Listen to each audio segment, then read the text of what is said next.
It's the Hoffman Show. We're on the Team 980. We're always live as well on the free Odyssey app. We're adjusting cameras. We're trying to get comfortable. Anthony, I got something I got to get off my chest real quick before we dive into letting folks hear from Dan Quinn, who spoke earlier today and gave some pretty encouraging injury updates. And Anthony, it does look like you're going to have to lay. There's 19 bites from that presser? Yeah, I mean, the injury one is cut number 2.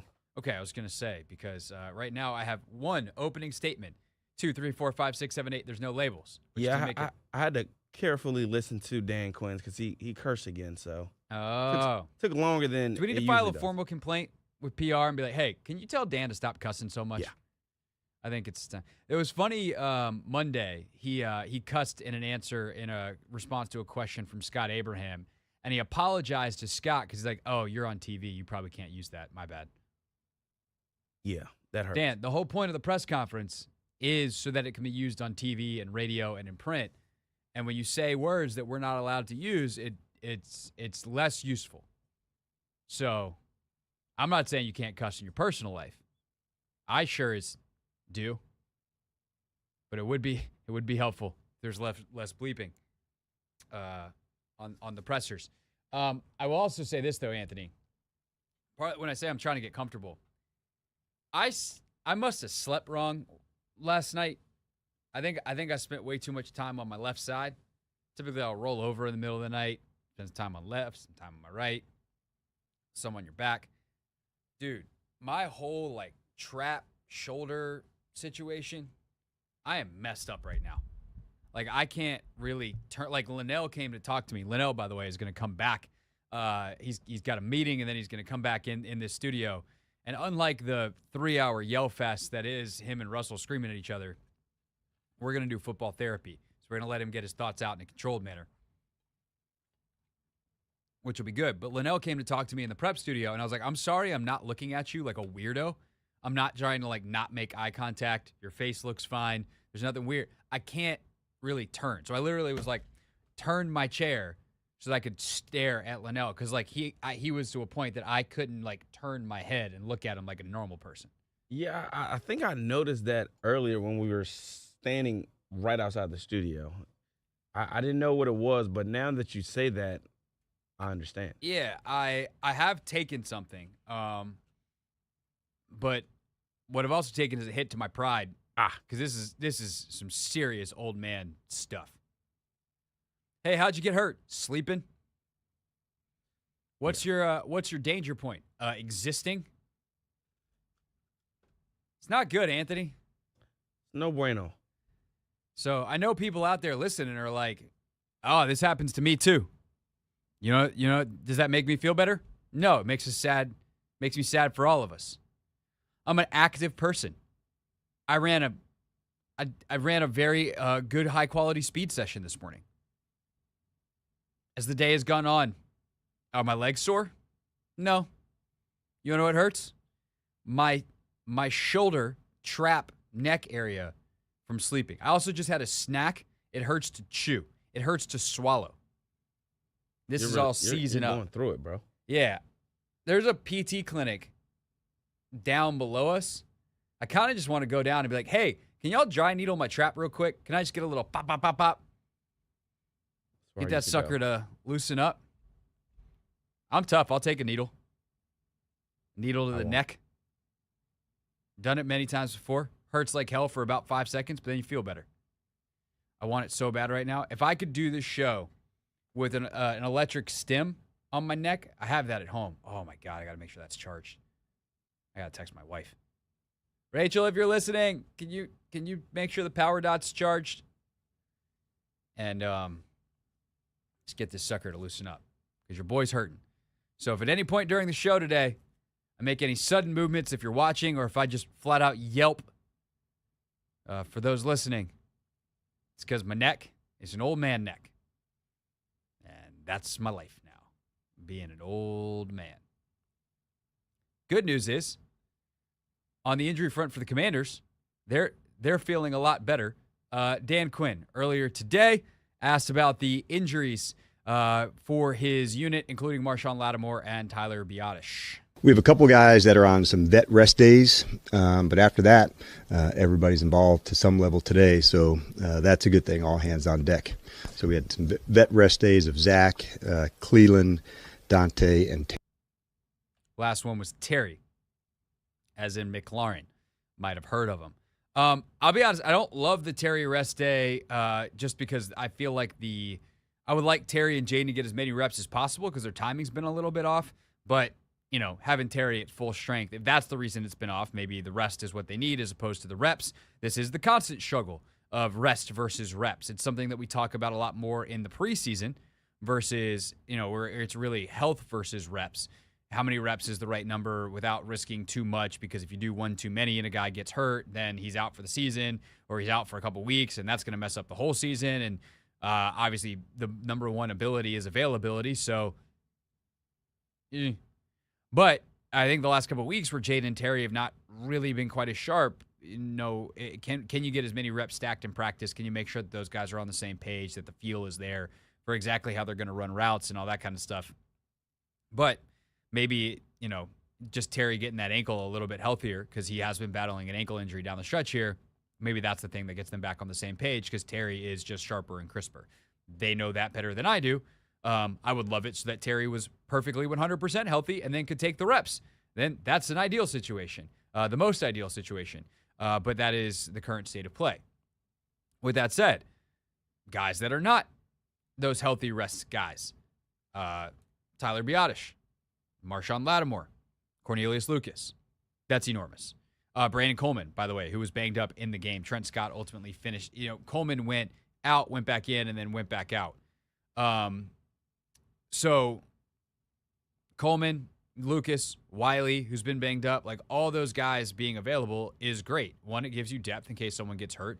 Two, it gives you options. You can really look at, hey, our run game has been a little bit better maybe with Cornelius Lucas in, which is weird because Lucas is actually probably his best attribute is probably his pass blocking, and Wiley is really fantastic as a run blocker in a lot of different situations, but they've had a couple of nice performances with Lucas in there in the running department. So you can make that decision. Obviously, if you wanted to go back to any kind of rotation with Coleman at left tackle, you're probably well beyond that at this point, but if he's a little banged up and you wanted to preserve his ability, you could do that. So just having all your options on the table is great. And then I think the big one is obviously Marshawn Latimore. And getting him back defensively, it's hard to overstate what that does for this team. And, go back to all the conversations that we had before the season about Latimore or not before the season, when he got traded, when he was, this number one guy that we thought was going to play, 7-8 games for this team. And it turns out he's only played 2, but we saw in those 2 games, one, he's very good at his job. I know he had the couple of PIs and calls against A.J. Brown, some of which I thought were good calls and some which were very much not. But he showed that ability to limit Brown because there's a bunch of play. They just went at him, and he made play after play. And then there was a sequence where he didn't make a couple plays, but they went back to it, and he was able to make even more plays. Then also on the other side of the field, you're able to roll coverage and help out Mike Sainristil a little bit more, help out Noah Igbenogany a little bit more, who definitely needs some help there in the slot. And that ability to do those things from a coverage standpoint, dedicate bodies, but also to bring some more of your man pressures and things like that, varies up your blitz package, and you can get home a little bit more often, which is obviously important to do against Baker Mayfield.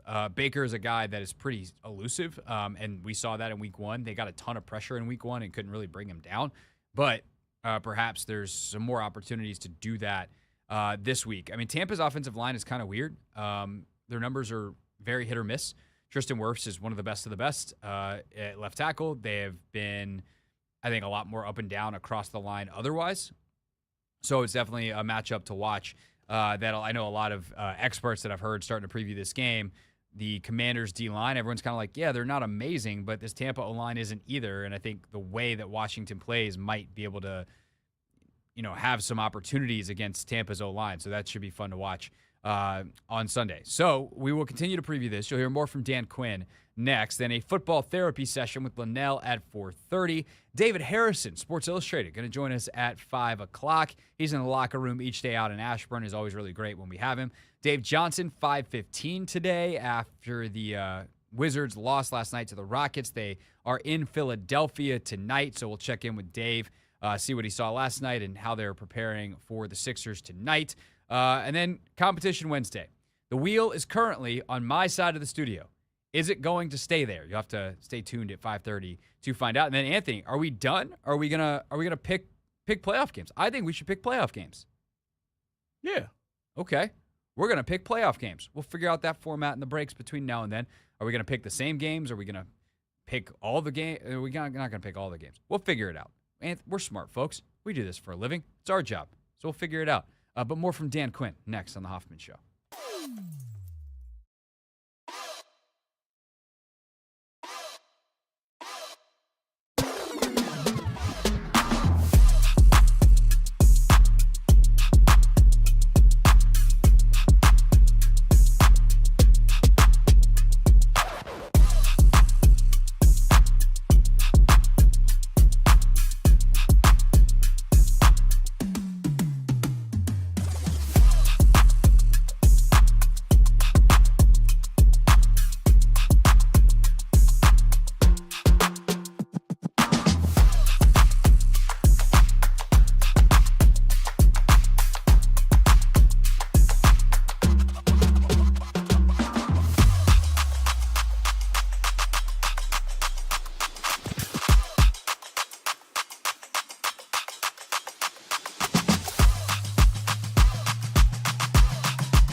the Hoffman Show. We're on the Team 980. We're always live as well on the free Odyssey app, streaming live on YouTube at the Team 980. If you'd like to check us out there, full show streams live daily. We also cut up a bunch of clips for on-demand purposes. So particular parts of the show you can watch on demand in chunks.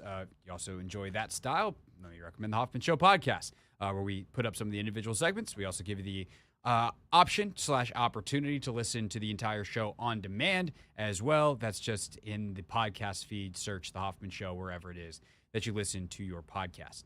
Dan Quinn spoke today out in Ashburn. He does that every Wednesday. The Commanders have a game, and because the Commanders are in the playoffs and have a game on Sunday, he had a Wednesday press conference. And perhaps the most interesting question, this is a long answer, but I want to play it for you, came from David Aldridge, who essentially asked, like, the hell are you doing here, man? We know that this Commanders team was not expected to be here. Certainly not with 12 wins. But this was a 4-win team that came in with an approach of, hey, we're gonna do this thing the right way. And I think when we see rebuilds often say, well, we're gonna do this the right way, that means it's gonna take a long time. And lo and behold, here they are in the playoffs in year 1. So how do you square that? That was the question that David Aldridge asked Dan Quinn to wrap up today's presser. I didn't come in with the expectations to know how many, David, to answer the first part of that. But Adam and his staff did a good job of really connecting with the coaches. We spent a lot of time together on what's the style and attitude that we would like to play like. And I thought Adam's superpower is he's been able to find the players for the teams that he's been with, and how he scouted for players at New England that was different than Denver, which was different than San Fran. And coming here, what would make a commander, at corner and safety and linebacker and, running back and quarterback. And so to have, he and his team understand what the coaches were looking for, that's harder than it sounds. And for guys who've been around, I see some nods going on. It just is. And from the outside, you think, well, why is that? But it just is. And so it takes a lot of time together. And so he and I spent a lot of time together. We watched, last night we were back going through our own game, talking through our team, matchups and people. And so it's nice to have somebody, David, to talk to on a regular about team, people, players, and seeing how we could feature them, knowing that we're going to try to put the guys in the positions of things they can do best. And that's not always the easiest thing to do, but that's what we're going to continue to try to do. And I love that the guys who have come in, they're clear on their roles too. And I think that's an important piece when somebody comes in, especially the rookie. They may not even know what that could look like. And I think it's our responsibility as coaches and Adam and his personnel side. This is where we see you going. It's going to take work, but if you work your ass off, I think this is where you could end up. So many times, and we've all seen it, where somebody's career just doesn't quite take off. And I think sometimes they don't know what the vision is for them. And I think having a vision for what a player can be, young player, older player, the Jeremy Chins, to say, this is how we're going to play you here. And he's really made an impact. A guy like Jeremy, and down by the line of scrimmage, we can blitz him, he can hit, he can guard tight ends. But we were going to make sure that's the role that we want to put you in. And if you can nail that, I think it'll come through good. So that was Dan Quinn today on kind of that idea of how he's built it. It was very focused on, like, we're just going to do this thing that's best for right now. And we're going to do the best we can. And I think that's what I appreciate about this team and the way that the staff has approached things is it's not that this is a finished product and like, hey, we're trying to build a Super Bowl contender in year 1 and we're going to take shortcuts. But what's the best thing that we can do right now to eventually get there? And for some of these guys, like a Jeremy Chin, this is a talented guy. He fits the mold of character that we want. So we're not making a sacrifice on a talented guy for the sake of, like, it's talent, but at what cost, right? It's like, it's talent, cheap deal, 1-year deal. If it works out, we probably bring this guy back. He'll probably want to come back.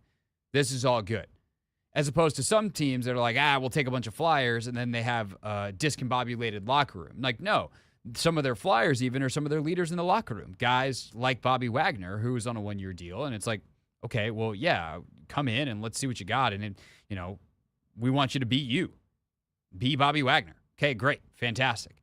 And so they were really smart about the 1-year guys that they took in without committing anything to too many long-term deals. The guys that they did do that, they knew were centerpieces. Guys like Biadasz and Luvu were going to be huge parts of what they wanted to do moving forward. But generally speaking, they just said, we're going to do the right thing by the organization and something that is both short and long-term. Now, what that meant week 1 versus what that means now, I think is also a little bit different, because in the here and now, you have a very different team, some ways in roster, but also in just approach and kind of maturity than you had in week 1 against Tampa. Well, today happens to be 4 months to the day since they played the Bucs in week 1, and Dan Quinn was asked to reflect on the 4 months that have passed since. Well, I think there's things you take. It's a full circle moment. You don't usually get to play somebody at the start of a season, the start of a second season. They absolutely got the best of us on that day. And so it's a good measuring stick to see, how much we've improved. And so they're an excellent team, and clearly on that day showed it.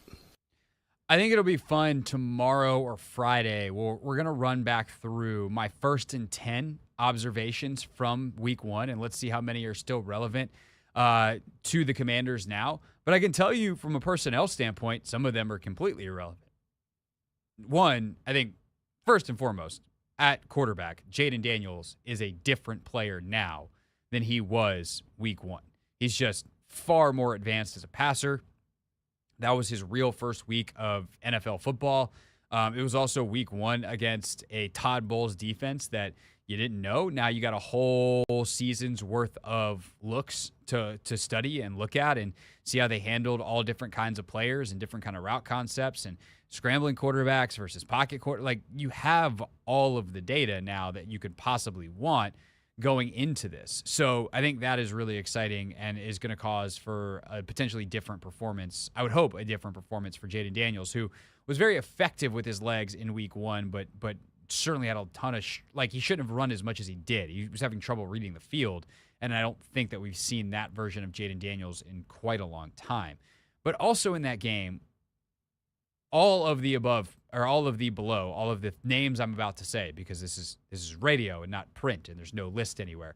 All of the following played at least double-digit snaps. Some of them played 20-plus snaps. I believe Emmanuel Forbes played 34 snaps, if I'm remembering the number.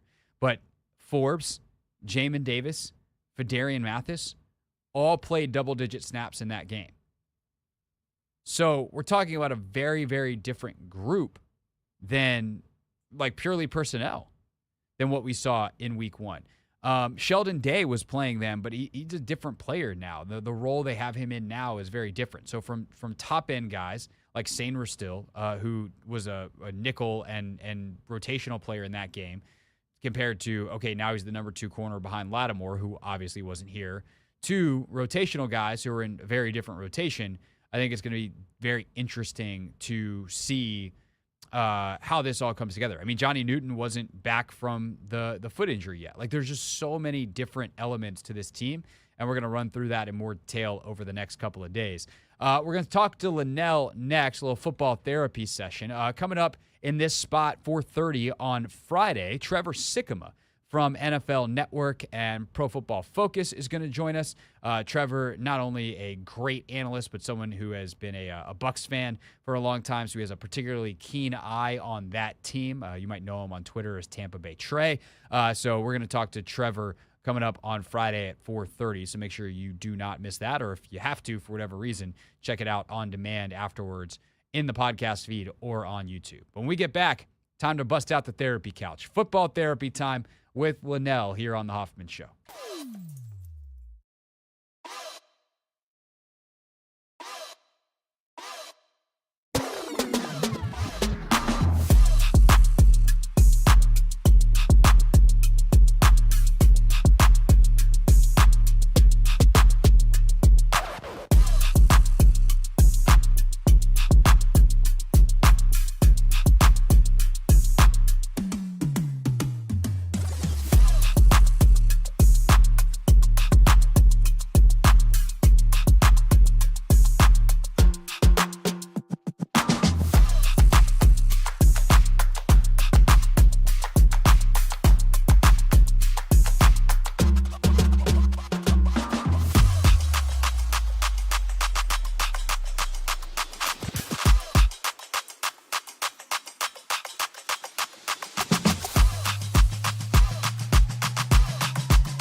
It's the Hoffman Show. We're on the Team 980. We're always live as well on the free Odyssey app. We are streaming live on YouTube as well at the Team 980, where you see that we got our guy Lynell Willingham with us.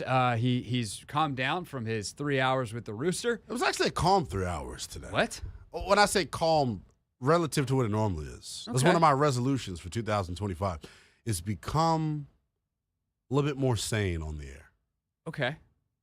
It's just as an actor, you're trying to like have that be. No, you're trying to be I more just- sane in real life, and that comes In through real on the air. life. In real life. Because, Okay. you know, the same guy that's off the air is the same guy on the air, which That has is led true. to some problems in my life. So, Mm. anyways, That's Happy- that's a happy good, to be that's a good here. resolution.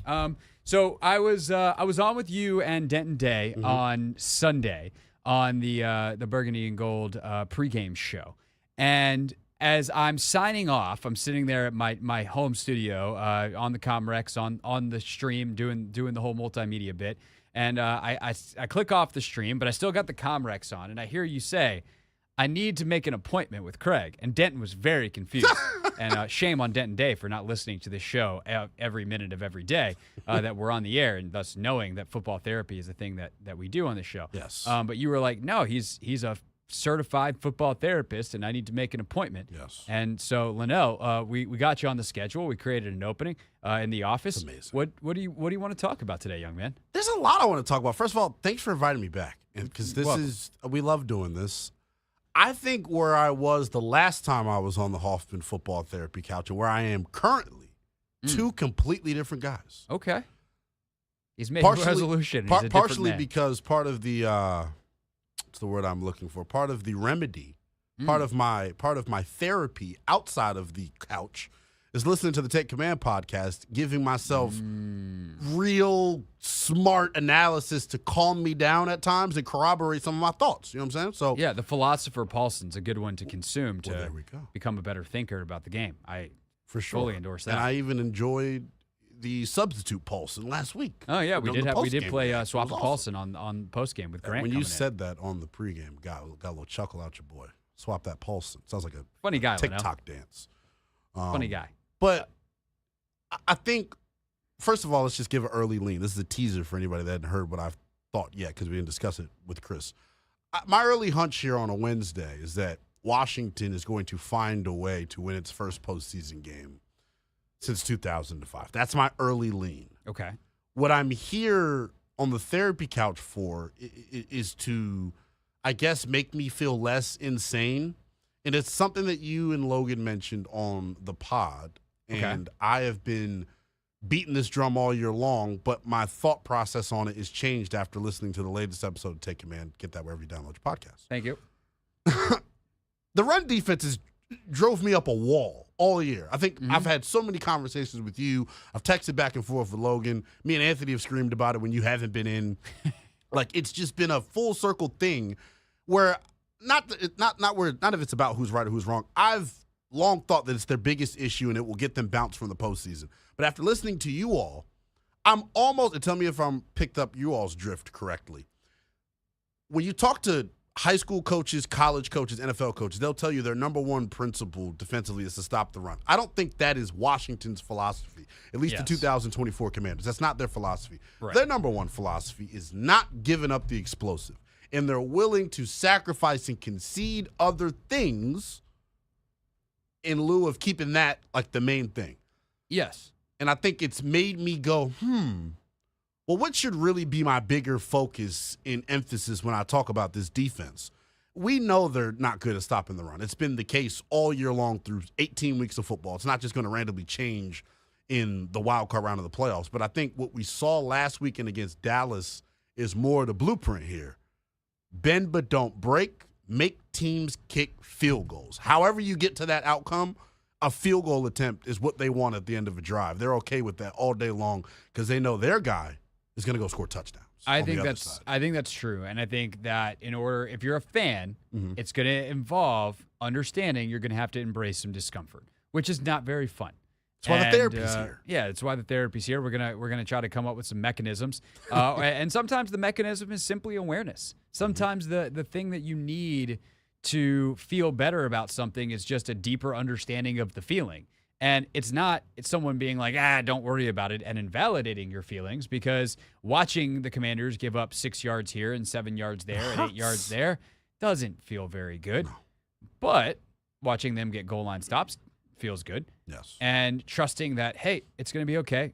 They move down the field. They're at the 30-yard line. Okay, let's see if they can do it. Knowing that they're going to have to make plays in condensed spaces, knowing that some of the turnovers that the Commanders have had this year, which is not as many as they want, and hopefully is not as many as they'll generate in the future when they get some more talent on that side of the ball, that it often comes in the red zone because the space becomes so much more condensed. For sure. And it's a lot easier to stop the run, for instance, down in the red zone, because you're not worried about getting beat over the top. So those safeties that are playing at 20 yards in the field are now in the red zone playing at 10 yards, and thus the 8-yard run's a lot harder to come by, which when you're at the 8-yard line is really what you're going for. So I think that, embracing the fact that they are making, and what we talked about in the pod to flesh it out a little bit more for folks, and Lynell, thank you so much for listening, is that you can tell based off who Washington puts on the field. They play a ton of nickel, and specifically, even when Dallas had 2 running backs or 2 tight ends out on the field, they still were in their nickel personnel quite a bit. So they favored speed and the ability to cover space in the pass over run defense, and they're playing with light boxes. They're playing with 6 in the box a lot and trusting that their guys can come in from wider spaces and make tackles, but that is better than being exposed to giving up 30, 40, 50-yard chunks. Yes. And that strategy is fine as long as you don't give up what you gave up to Saquon Barkley and give up 68 yards and a touchdown in 1 chunk. So here's the other thing, too, that I thought you and Logan did a nice job hitting on from a numbers standpoint. Maybe I didn't think of it this way. When they're playing these light boxes, I guess to skip to it, like, they could live in the light box. I think they wanted, and this was probably their principle from when they first took this job. They're saying, this is how we're going to play the run. When you have the highest paid interior rush duo in the NFL, in Duran and John, you simply expect them to make you right and beat blocks and beat double teams on a more consistent basis, and they have not done it, and it's compromised this defense a ton this year. Because I think when they're installing your stuff and you look at the cupboard's bare. Let's make no mistake about it, right? Like, I don't think they have a lot of talent on that side of the ball. The 2 dudes that you circle when you take this job, Craig, is Duran and John, and you expect them to be game wreckers sporadically, I guess. I don't think you're expecting it down in and down out, but I think you expect them to have more impact plays, to live on the other side of the line of scrimmage more than they do. I would actually love to ask Dan Quinn and Joe Witt that in some kind of way that they would be honest. They're very, and especially Dan, but I think Joe follows in Dan's footsteps on this. They're very, very reluctant to criticize players individually. It's just not how they roll. They're very, very positive. I do think they do it behind closed doors. I think everyone in the building knows exactly where they stand. But, like, those guys are not dummies. They've watched the Commanders on tape, and John and Duran did not get paid because of how they play the run. Maybe a couple years ago, John was considered pretty high up there, and Duran's had his moments, but I think they know that those two got paid because they put up Duran put up a double-digit sack season, and John was consistently right below it. And that kind of pass rush from a 3 technique or from a defensive tackle, in Duran's case, like, that's really valuable. Those guys can make plays behind the line of scrimmage, like you said, but they're not true run stuffers. And I wonder if they thought they could come in and turn them into guys who made more plays behind the line of scrimmage consistently, or did they just know this is part of what we're going to have to eat this year, and we know that contractually these guys in 1 to 2 years will probably be somewhere else, and we're just going to install our defense and roll with what we roll with and hope that some of the younger pieces can learn because we think that they're good enough. But then again, like, Johnny Newton's the same kind of player in a lot of ways. So they drafted Johnny Newton. Yeah, they drafted Johnny Newton. So my thought is, and by the way, the guys they had in Dallas were pretty light. That's why Mozzie was supposed to be their saving grace. He was the heavier, hulking guy, and he's been a bust. Yeah, he has not been very good for them. Yeah. So I do wonder, like, what the plan is there. Yes, and so do I. And do they change it this offseason and try to go with bigger, more hulking bodies in the middle to potentially? Because that is kind of the Peters Quinn way, is these guys have at Solomon traditionally Thomas. gone. Well, yeah, but they've also traditionally gone with like bigger bodies. I mean, we joked about it during training camp that like you could point around the field and be like, that's a Peters guy, that's a Rivera guy, based off who was big and not. Outside of like Mike Sainer still, who has the heart of a lion. Yes. So I think it's an interesting point. I don't have, as your football therapist, I don't have anything That's okay. to make you feel better other than validating that your feelings here and saying like, yes, I do think that when you have that much money invested in that spot, you are hoping that is played better, more consistently. You'd also hope guys like Furl on the edge maybe set a little bit better edge a little more often because that's kind of his jam more than it is being a pass rusher. Real quick, the other thing, and I know we're running out of time here, that I was saying too. If you got time, we can roll over one more segment too. We may be able to roll it over, but real quick.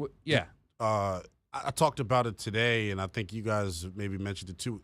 They got to earn the right to rush the passer and put Frankie Louvu on the edge as well. Like, they can't just – I don't think he can just live like that in early downs because setting the edge isn't his strong suit.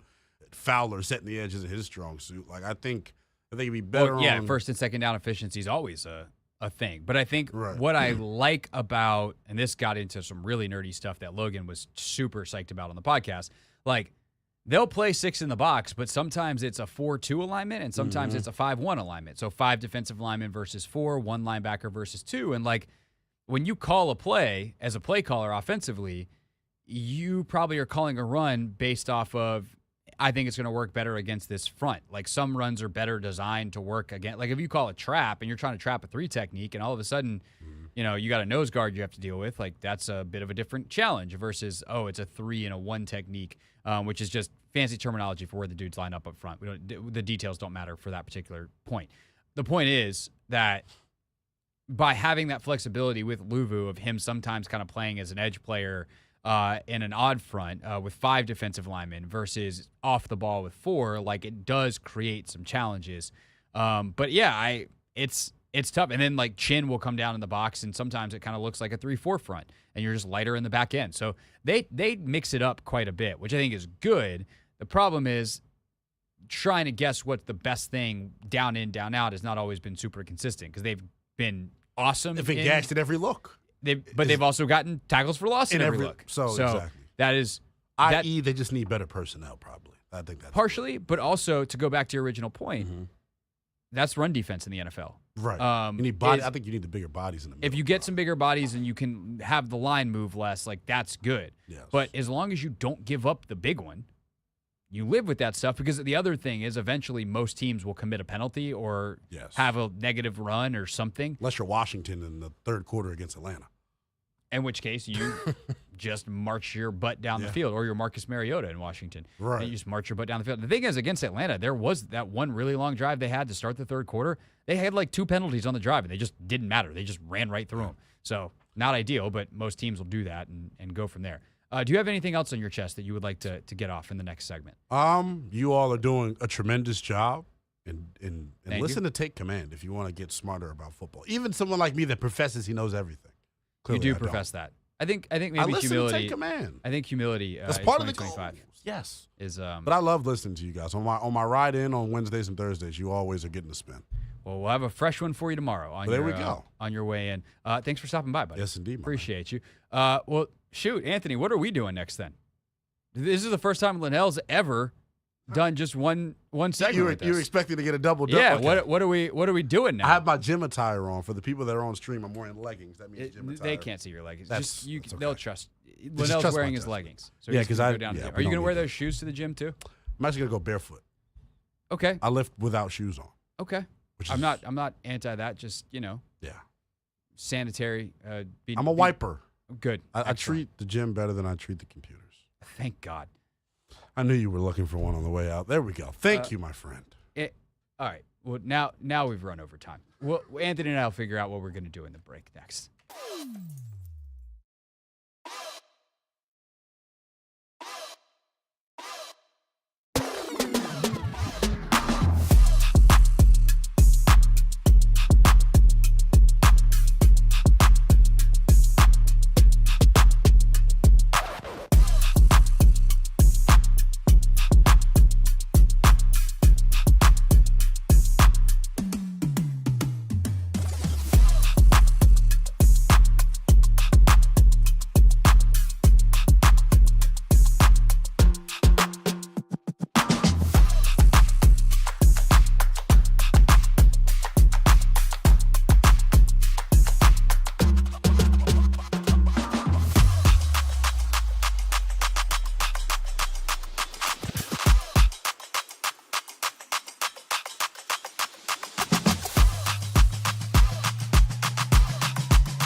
It's the Hoffman Show. We're on the Team 980, always live as well on the free Odyssey app, streaming live on YouTube at the Team 980. And 8 minutes from now, David Harrison from Sports Illustrated, their Commanders writer, joins us. David does a great job covering the team. He's out there every single day. And Wednesdays, we try to get someone who is in the locker room. And today, David's number's getting called, and we're excited to have him. So David Harrison's going to join us coming up at 5 o'clock. Dave Johnson, it's an hour of Dave's.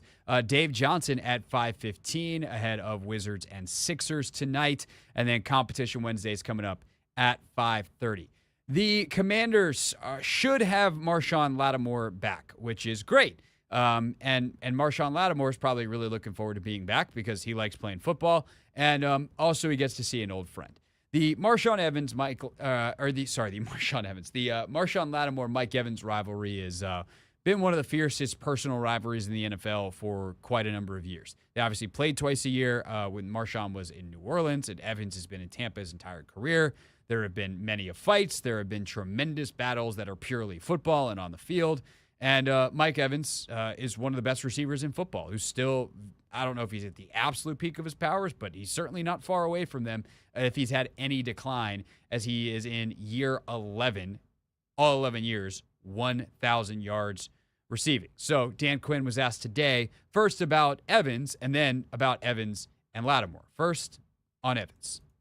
I think just a remarkable competitor. I think, if I'm not mistaken, when I even coached in college, my first game coaching at Florida might have been against him, and in the SEC, yes. And I've just followed his career.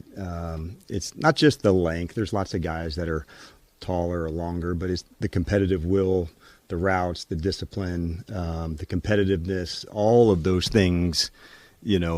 When you're looking at sustained success, you better have the whole thing, and he certainly does. I mean, talk about also a guy who knows Mike Evans, not just Marshawn Lattimore, but Dan Quinn. I mean, Dan would have been in Atlanta when Mike started his career, so played him in college, played him twice a year in the pros for all of his years in Atlanta, and now gets him twice a year this year, first in week 1 and then again in the playoffs. Of course, didn't have Lattimore week 1 and has him now. So do we expect any, let's say, any interruptions if those two are matched up, which inevitably they will be on Sunday, presuming that Lattimore's hamstring is good to go? I don't know if it can impact the flow of the game, but there's definitely matchups all over the field that make a difference in winning and losing. And these are two elite competitors, and it's honestly what makes coaching so much fun, and those aren't the only two that are going to be absolutely battling for it. It may be the only ones that the networks may show, but let me tell you, there'll be a lot of guys that are really going to go for it. And that's what it does make that part fun. I'm sure there will be other guys. There's no other rivalry on the field that has two dudes that have punched each other in the helmet before, which is always, Anthony, my absolute favorite. And what a special thing that football players do. Steel or whatever, it's not steel, but whatever the hell the metal of the helmet is. Let me punch that with my bare hand, the thing I use to make a living. That's never very smart. Yeah, it's not smart, and I think some players have shifted to open hand, smacks. Which makes more sense. Yeah. More sense. But still. Yeah, I think that there's probably not a lot of great stuff. If you're a defensive guy, you can try to line a guy up and be like, if you get the ball, I'm going to take a shot. If you're an offensive guy, you can take a shot as a blocker. But the thing is, nobody's thinking about that during post-match or post-play fisticuffs. They're angry. They're lashing out. Their testosterone overfloweth. And it happens because it's sports and it's physical and it's violent. That is football. And so it's not to be like, yay, fighting. It's just to be like, yep, what'd you expect? They're competitive as hell. I hope this matchup happens. One, because the Commanders have a way better shot of winning if Marshawn Lattimore is playing. And two, just you're seeing some of the best guys in the league go at it. And that's what makes it, talk about elite competitors. That's what makes it fun. They're not just elite competitors, they're elite players. So you have elite players who are elite competitors competing and playing against each other. What's better than that with playoffs and, the full shebang on the line? Yeah, I'm excited for it. I knew about the rivalry, before Marshawn got here, but I never watched a full game of just them two going head to head, and I'm excited, man. I'm excited. And do you think they'll like dap each other up like after these kinds of games, or? I That's don't what I wanna know, because like there are definitely some guys who have that rivalry of like I'm going to murder you Yeah. during the game, and then I see you, I respect you afterwards, and I think there's a lot more maybe not a lot more. Then there's another group of guys that like I truly don't like that guy. And sometimes that becomes a lifelong thing. Like sometimes these dudes, like they don't like the way each other goes about their business. There's lack of respect, and like they really don't like each other. And I kind of think that might be the case for these two dudes. Yeah. Then there's another group of guys that's how they are during their career, and then at some point post-career they become like best friends and start doing like book signings together. Yeah. I don't know that Mike Evans and Marshawn Latimore are going to do book signings. I doubt it. We'll have to ask. Like, is it purely on the field? Do you not like? I mean, Evans seems like I don't know Latimore very much. Like Evans, how revered he is in Tampa for what he is in the community and all that kind of stuff. Like, I don't know how anybody, based off what I know about Mike Evans, wouldn't like Mike Evans the dude.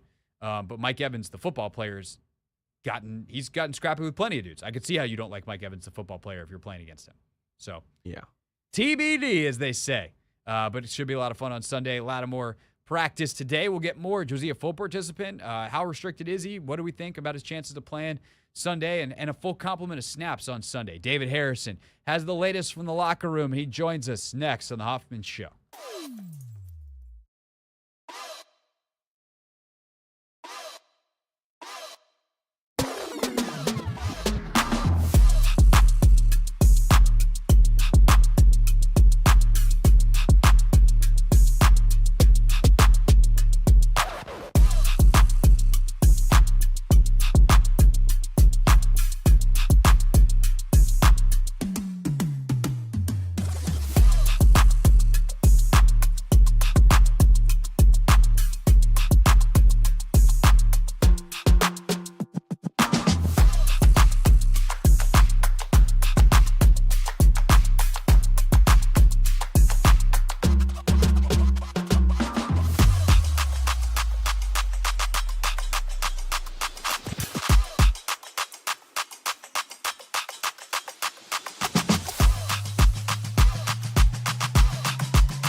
It's the Hoffman Show. We're on the Team 980, always live as well on the free Odyssey app, streaming live on YouTube at the Team 980. And it is time at 5 o'clock on a Wednesday to check in with the Commanders Insider for today's edition of Not My Beat.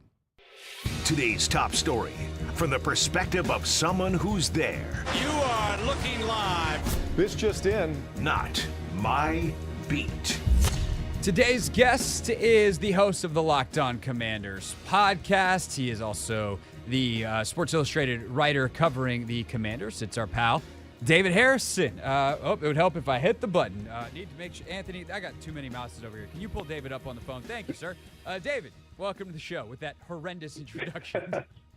It's all good, man. What's up? How you been? I'm good, man. Just a well-oiled machine that we're operating here. Appreciate your time here on this Wednesday, a busy one ahead of the playoff showdown against the Buccaneers this weekend. And we know from Dan Quinn that, pre-practice press conference that the only guys that were fully not participating today in practice were the four guys that got rest: Cleveland Ferrell, Terry McLaurin, Zach Ertz, and then the other one that I'm forgetting. But all the injured guys, they were back out there in some capacity. What more can you tell us about what capacity? How do we feel about Tyler Biadasz and Marshawn Latimore going into the weekend, and anybody else that you think is really important to mention on the injury front? Yeah, I think starting with Marshawn Latimore first and foremost, like this is kind of the result that we expected. He's listed as a full participant in Wednesday's practice, and that's obviously really great news. And even coming into last weekend, like it just kind of felt like the way that this team handled injuries in the past, the fact that it was the same hamstring that Marshawn Latimore came to the team dealing with, it all just kind of lined up to say he's probably not going to play against Dallas, and then of course them not playing CeeDee Lamb, obviously it just kind of matches up, and then you keep him for the playoffs, which is really what he was brought here for, is long-term success, but then also the postseason, if and when the Washington Commanders were to get into it back when they traded for him in the beginning of November. So to see him as a full participant not only breeds confidence into that, opinion before the Cowboys game, but obviously it's very promising as they're going to go up against Mike Evans, future Hall of Famer, just tied Jerry Rice's consecutive 1,000-yard receiving record, all that stuff. Obviously, he did some damage against the Commanders, back in week one. So that's huge. And then Tyler Biadasz, he's limited today. The dude's nickname is Badass for a reason. So you expect that if he can go in any way, shape, or form, that ankle was taped up about as much as I've ever seen somebody taped up in a quote-unquote jog through. But the fact that he's out there at all just should breed confidence that the offensive line is going to be intact as well. When you watch this offensive line with Michael Dieter versus Biadasz, like how banged up would Biadasz have to be for you to say, it's not worth it? Yeah, for a playoff game, I just, the standards change a little bit, right? Like as careful as this team has been with injuries, I don't think anybody asked today, Dan Quinn, specifically if those standards change, but they kind of have to a little bit because you always want to take care of the players and everything, but the players also know what's at stake, and this is what they play for. To get into this tournament, that's what you play the regular season for, to put yourself in the best position possible to go after that Lombardi, and this is it. This is your opportunity to do it, and not to like overly quote Eminem, but you may only get one shot. You know what I mean? So you got to go out there and put it all on the line. So this is one of those situations where, like, when Tyler was sick, I remember like seeing it a little bit in person, but also hearing about it later. Like he was trying to convince them, like, no, guys, I'm good enough. I can go. And they kind of had to take him by the shoulder and say, hey, look, man, we know that you're a beast. You're a warrior. You want to do this for your team. We appreciate it, but we're going to shut you down today because it's what's best for you in the long run. But the playoffs, I kind of think that when Tyler says, no, I'm good, I can do this, you listen a little bit more because of what's at stake. So, I think, again, unless there's some sort of setback, which it doesn't seem to be, there was today. He was all smiles in the locker room, talking to everybody, even talked to him a little bit offline after he did his official scrum and all that stuff. I feel pretty confident that Biadasz is going to be able to go this weekend. Definitely great news. David Harrison, Sports Illustrated and Locked On Commanders with us here on the Hoffman Show. And the thing is with him is, because he is so good at getting everyone else going, there's just, all due respect to Michael Dieter, there is a significant drop-off not only from Biadasz to Dieter, but the trickle-down effect of everyone else. That said, if he can't move like he's supposed to move and you have to change how you call your offense, like that becomes a problem as well. And so I think that's just something to kind of watch that obviously we will be going through the rest of the week, especially, by the way, when it's like, hey, you're playing a 3-4 team with Vita Vea as the nose tackle. So you as a center have a slightly different task this week. So that's obviously something worth watching. What is the number one matchup for you, though, David? When you look at this matchup on paper or look back at the tape from week one, like what is the most interesting thing to you and how this game ultimately gets decided on Sunday? I think it's going to be the second and third level defenders against Bucky Irving. The Commanders saw Bucky Irving a little bit, the first time that they played, but Bucky Irving wasn't really as integral a part of this offense as he is today. And for Commanders fans who don't know, rookie running back for the Buccaneers, Bucky Irving has done an outstanding job. And, you look at the box score from the last time they played, 9 carries, 62 yards, had a couple of receptions, but that doesn't really illustrate the impact that he's had on this team as the season has progressed. So when you look at what's different from the Buccaneers from week one to now, that is one of the main things. Jalen McMillan is also one of those things. He's really stepped up since that team lost Chris Godwin. Obviously, what Mike Evans is going to bring, so it's not to diminish what Mike Evans does per se, but I think that if you're looking for like an X factor, a player that not every, Commanders fan who doesn't pay attention to the Buccaneers during the course of the season knows, that's going to be the guy. And I say second and third level defenders, guys like Frankie Louvu, Bobby Wagner hitting their fits. Quan Martin has had a lot of matchups against Bucky in that week one matchup, so he's going to have a lot of opportunities to go up against him as well, whether it's, filling in a run fit or covering him out of the backfield. But how they contain Bucky Irving is really going to set the tone, I think, for this game, because that's a dude that, if you give him a crease or a missed tackle, like he can really turn that thing into an explosive play and punish you for it. So I think that's really going to be, at the end of the day, if the Commanders' defense is able to kind of keep this Buccaneers offense from getting above, say, the 24-point mark, I think it's going to be because they did a good job of stifling that running back. If they go over that mark, I think you're going to see Bucky have a big day. So I don't know if things that are not human beings can be enigmatic, but I'm going to pretend that they can be. The Commanders' run defense this year has been enigmatic. It has been at times good for very long stretches. It has been horrendous in some stretches. Sometimes it has been consistently just not good enough. I think of its most recent performance this past weekend against Dallas, where the longest carry they gave up was, I think, 10 yards. But there's a ton of 6 and 7 yard carries versus Philadelphia, where they give up a couple of enormous gains to Barkley early and then pretty much shut it down and have a fairly dominant performance for 3 quarters. Can this first of all, what do you make of the Commanders' run defense, and what is kind of the level or the type of run defense you think they need to play Sunday to make sure that Irving doesn't win Tampa a playoff game as a rookie? Yeah, I think it really all boils down to, aggressive action, right? You want aggressive action from this defense. That's what Dan Quinn's about. That's what Joe Witt's about. It's what all these coaches are about, and certainly these players want to fit that. But it's got to be intelligent aggression. You can't let that aggression, undo all of the work that you've done. You can't let that aggression undo the scheme that you're trying to fill, And I talked to Frankie Louvu, ahead of the Dallas Cowboys matchup about a similar type of situation, but it was because of Trey Lance and kind of what he can do outside the pocket and how they can move things with him, but then also use that to set up, guys like Rico Dowdle, who can certainly run it through the line if you get an opportunity to, and how important that discipline is, and to understand, like, if I'm a leak defender, I've got to stay back. You know what I mean? Even if I see that running back or if I see that mobile quarterback, go back to the Cowboys analogy, like, even if I see that guy stretching that run, I've got to understand, like, there's a guy out there whose his job is to contain. There's a guy out there whose his job is to crash in. My job is to stay back here so that if the play comes backwards or comes back inside, or if the play springs past that first level of defense, I'm there to make the play. If I get too aggressive, wanting to be aggressive and kind of embody what our scheme is about, that's how I run myself out of the play.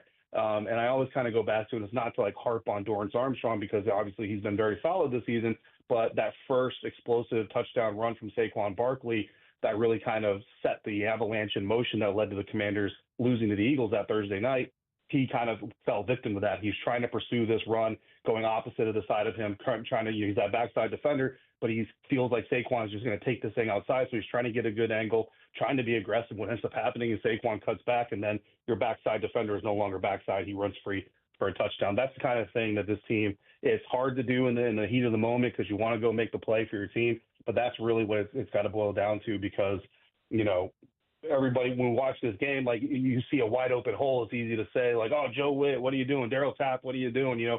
All these guys, like, but at the end of the day, like, someone's supposed to be there. So you got to figure out why they weren't there. And usually, at least with this team, it's because that aggression took over and kind of overrode the IQ, which has to be there as well. It's a funny thing about watching tape. Every play is supposed to work on paper. The The game's not played on paper. David Harrison with us for another minute here on the Hoffman Show. David, of course, writes for Sports Illustrated about the Commanders, and then also is the host of the Locked On Commanders podcast. I'd be remiss if I did not ask you about Jaden Daniels before we went, David, because he also spoke today, getting ready for the rematch against Tampa. Obviously, a replay of his first ever NFL real regular season game, and then this will be his first playoff game. What did you walk out of Jaden's press conference kind of thinking about today and how ready he is for this moment? Yeah, I think, honestly, in this first interaction this week with Jaden and playoff season and all that stuff, and I know the closer you get to the game, the more kind of real, I guess, it's going to potentially get. But I really just wanted to kind of get a gauge of his personality. And sometimes you get to know these players, at least to a certain extent, covering them. And you know what I'm talking about. You kind of just feel there's something different. There's something maybe off. And honestly, even going into the locker room, we got in the locker room. He was just kind of hanging out with Mikey Sanders still. And then, he was on a phone call with someone, not my business, so I don't know who. But, he was Jaden. You know what I mean? And it really kind of just reinforces that whole, he is who he is. But you have there's this wonderment in me. And when we get into this game on Sunday, I'm going to be watching because, we also go back to week one and he was still that poised guy that we saw, all through rookie training camp and all that stuff. But there was a little bit of, this is your first NFL game. And you saw that kind of survival mode, I think is what Cliff Kingsbury called it, the fight or flight, and certainly more flight in him than fight, as far as like staying in the pocket, staying alive as a passer.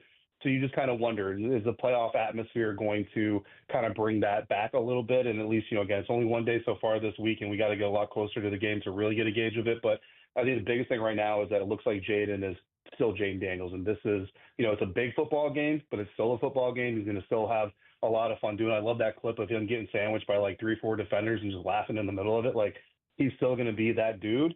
And as long as he's that guy, every single one of these people, from the veterans like Bobby Wagner to the coaching staff to defensive coaches that don't even necessarily interact with him on an official capacity on a daily basis, they've always said, like, as long as number 5 is in the fight and he's poised and he's collected, we've got a chance. I think that's going to bleed into this weekend's action. So we'll see how, I don't expect to come in Friday and see like Jaden Daniels biting his fingernails off or anything like that, but certainly I think that's going to play a part into it.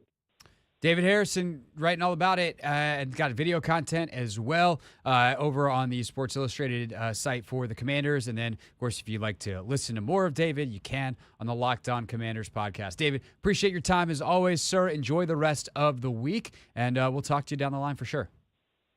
Yes, sir. I appreciate you. That's David Harrison with us here on the Hoffman Show. When we get back from David to Dave, Dave Johnson joins us from Philadelphia, where the Wizards will take on the Sixers tonight.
It's the Hoffman Show. We're on the Team 980, always live as well on the free Odyssey app.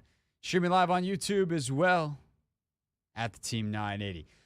So we're going to have Dave here, but Dave's got to talk to Brian Keefe, and we messed up the schedule. So that's on us. That's our fault. So apologies for no Dave Johnson today. So we're going to talk Wizards quickly amongst ourselves before we get to Competition Wednesday coming up in just a few minutes. So, Anthony, there's a trend with the old Zardos that is not my favorite trend. It's one thing to, I think, like, lose games, right? And obviously, we would like to see them be more competitive even if they lose games. This is a game where they have a 10-point lead after the end of the first quarter, give up that lead by halftime, and then the third quarter is just an absolute dumpster fire where they lose it by 16, 40-24. In large part thanks to Jalen Green losing his mind. There was a bunch of threes that got hit in that third quarter by everyone, it felt like. But, man, Jalen Green, 29 points, 22 of them in the third quarter. And I think that's the thing that, like, I guess annoys me is probably the best term that I can think of for this team right now is, yes, the best players in the NBA are going to best player in the NBA. And Jalen Green's a really talented player for the Rockets. But it just seems like once a guy gets going against this team, they cannot stop it. And I, to be totally transparent and honest, have not watched enough of them this year to have a really good feel as to why. Is it lack of creativity in stopping them? Is it guys hitting tremendously tough shots? Is it lack of individual defensive stoutness by Bilal or by Brogdon or by whoever is guarding these guys? But I'm just kind of sick of looking at the box scores and seeing, there's 50. There's a guy that got 22 of 29. It was 29 in the third quarter. And, like, yeah, Steph Curry's going to flurry on you. And, you know, CJ McCollum, who had 50 the other day for New Orleans, like, he can flurry on you. But the consistency with which this team gets flurried on is, I don't love it when the goal is competitiveness and, like, being able to be, I think, bring some ingenuity and, like, being willing to try stuff. Like, I just would like less flurries. I'd like to be snowed upon less. That is the theme of the week here in the District of Columbia. Yeah, I mean, I just feel like there are teams in the NBA where, like, you can really get your stuff off. You can stat pad. And right now, it just seems that the Wizards seem to be that team. Like, everybody, circles on their calendar. And to be quite frankly, like, it's been like that for years, to be honest, Craig. Like, we haven't been competitive, and it sucks because we consistently see teams put up 110, 120 on us, and it's just like 135 last night. God dang. Like, when are we going to fight back? So, yeah. But to bring a little bit of fairness and next level analysis to this, right? It's easy to be like, hey, they got 135 dropped on them again. That's not good. Part of it is their offense. Yeah. Part of it is it's really hard to play good defense in the NBA when the game is in constant motion at you. And I think that's part of it. Like, I did watch some of this game last night more than I have, and I'll be watching a lot more down the stretch here, once football season is over. But it's like I can only watch the Wizards or so much Tampa Bay tape or so much other Washington. Like, there's only so many hours in a day. And also, like, not be a terrible husband. That's important to me as well. But, like, in watching some of the game last night, it's just, and I was especially watching in that third quarter when things went sideways, where you're just like, they can't hit a shot. Like, part of the reason they give up 40 is because they only score 24. And so Houston's taking the ball off the rim, getting out in transition, getting open threes. There's mismatches, there's cutters, there's a defense that's not set. And then they score, they set their defense. The Wizards just are not a good half-court offensive team. That is not how they want to play. It is not how they're built, especially without Jordan Poole and Kyle Kuzma. And Poole is out with a hip injury right now. Kyle left again last night. He just came back. He leaves again with a calf injury, which is really becoming concerning because they need him to play to up his trade value before this deadline. That's in like a month, less than a month. And so I think that winds up being a compounding problem. Like, that is the nature of NBA, especially basketball, but of basketball in general, is one side does inflict the other. Because if you can just score and set your defense, you have a chance to be a lot better on that side versus constantly playing in transition. And I think when I have tapped into the Wizards far more this year, that to me is one of the things that's striking is just how often these games feel wide open. And they want to play fast, but they are wide open games where they're not making a ton of shots. And if the other team starts making a couple in a row, it becomes kind of a lopsided wide open game. And they have a lot of trouble stemming that tide.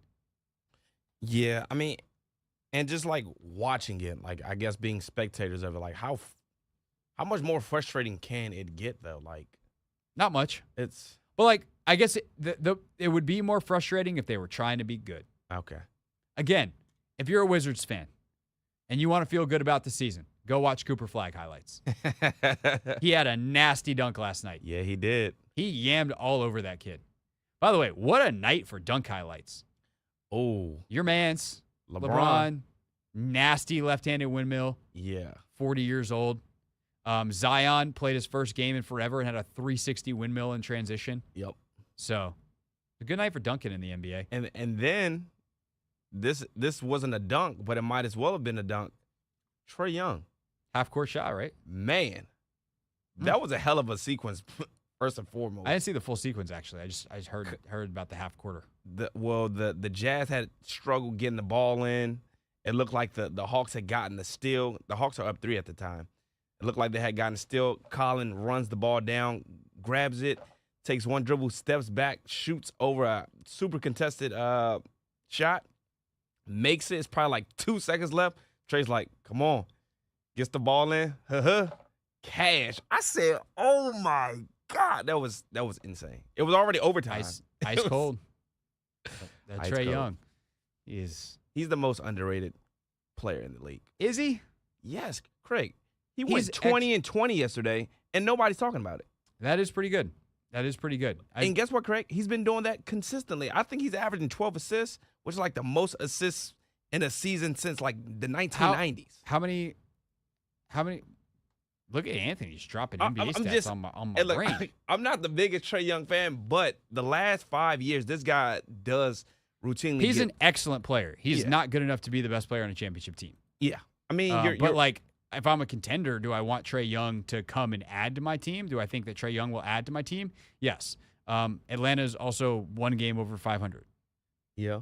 I mean, we know history says your best player cannot be a point guard unless you're Steph Curry or you're Isaiah Thomas.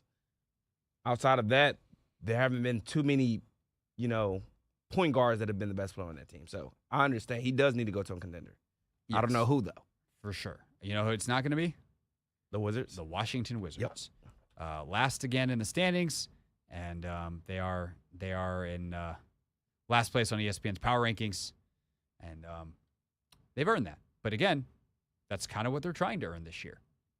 That is what it is. Hopefully, they will start climbing next season. All right, when we get back here on the Hoffman Show, it's Competition Wednesday. And speaking of losing, it's Competition Wednesday.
It's the Hoffman Show on the Team 980, always live as well on the free Odyssey app.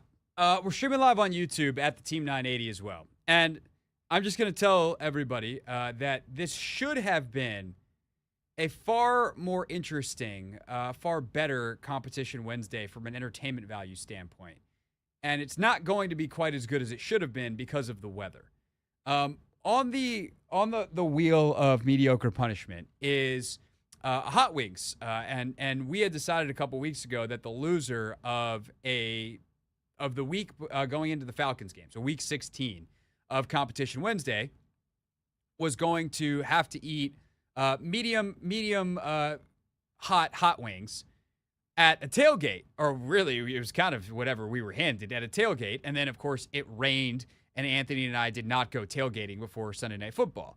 So I was the one who was going to have to do that. And the rule has always been that we were going to use a hot sauce that was basically like a 7 on Hot Ones, the one before Da Bomb. And if you've watched Hot Ones, Da Bomb is a terrible hot sauce that makes people like lose their minds because not only is it incredibly spicy, but it has no redeeming flavor qualities.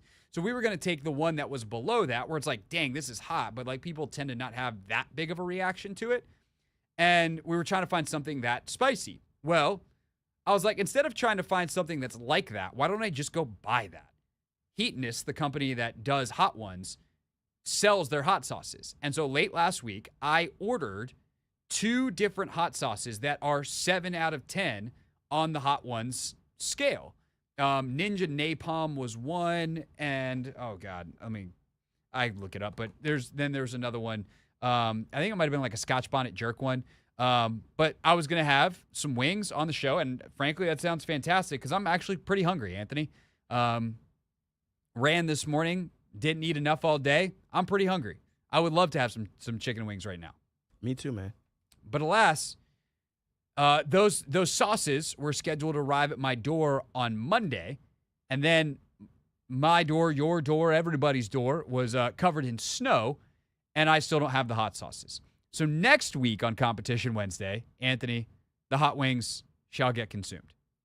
Boo. Well, I won't be here next Wednesday. Can we try Tuesday? I guess we could. I didn't tell you could take off. Yeah. It's not my call. I'll be out.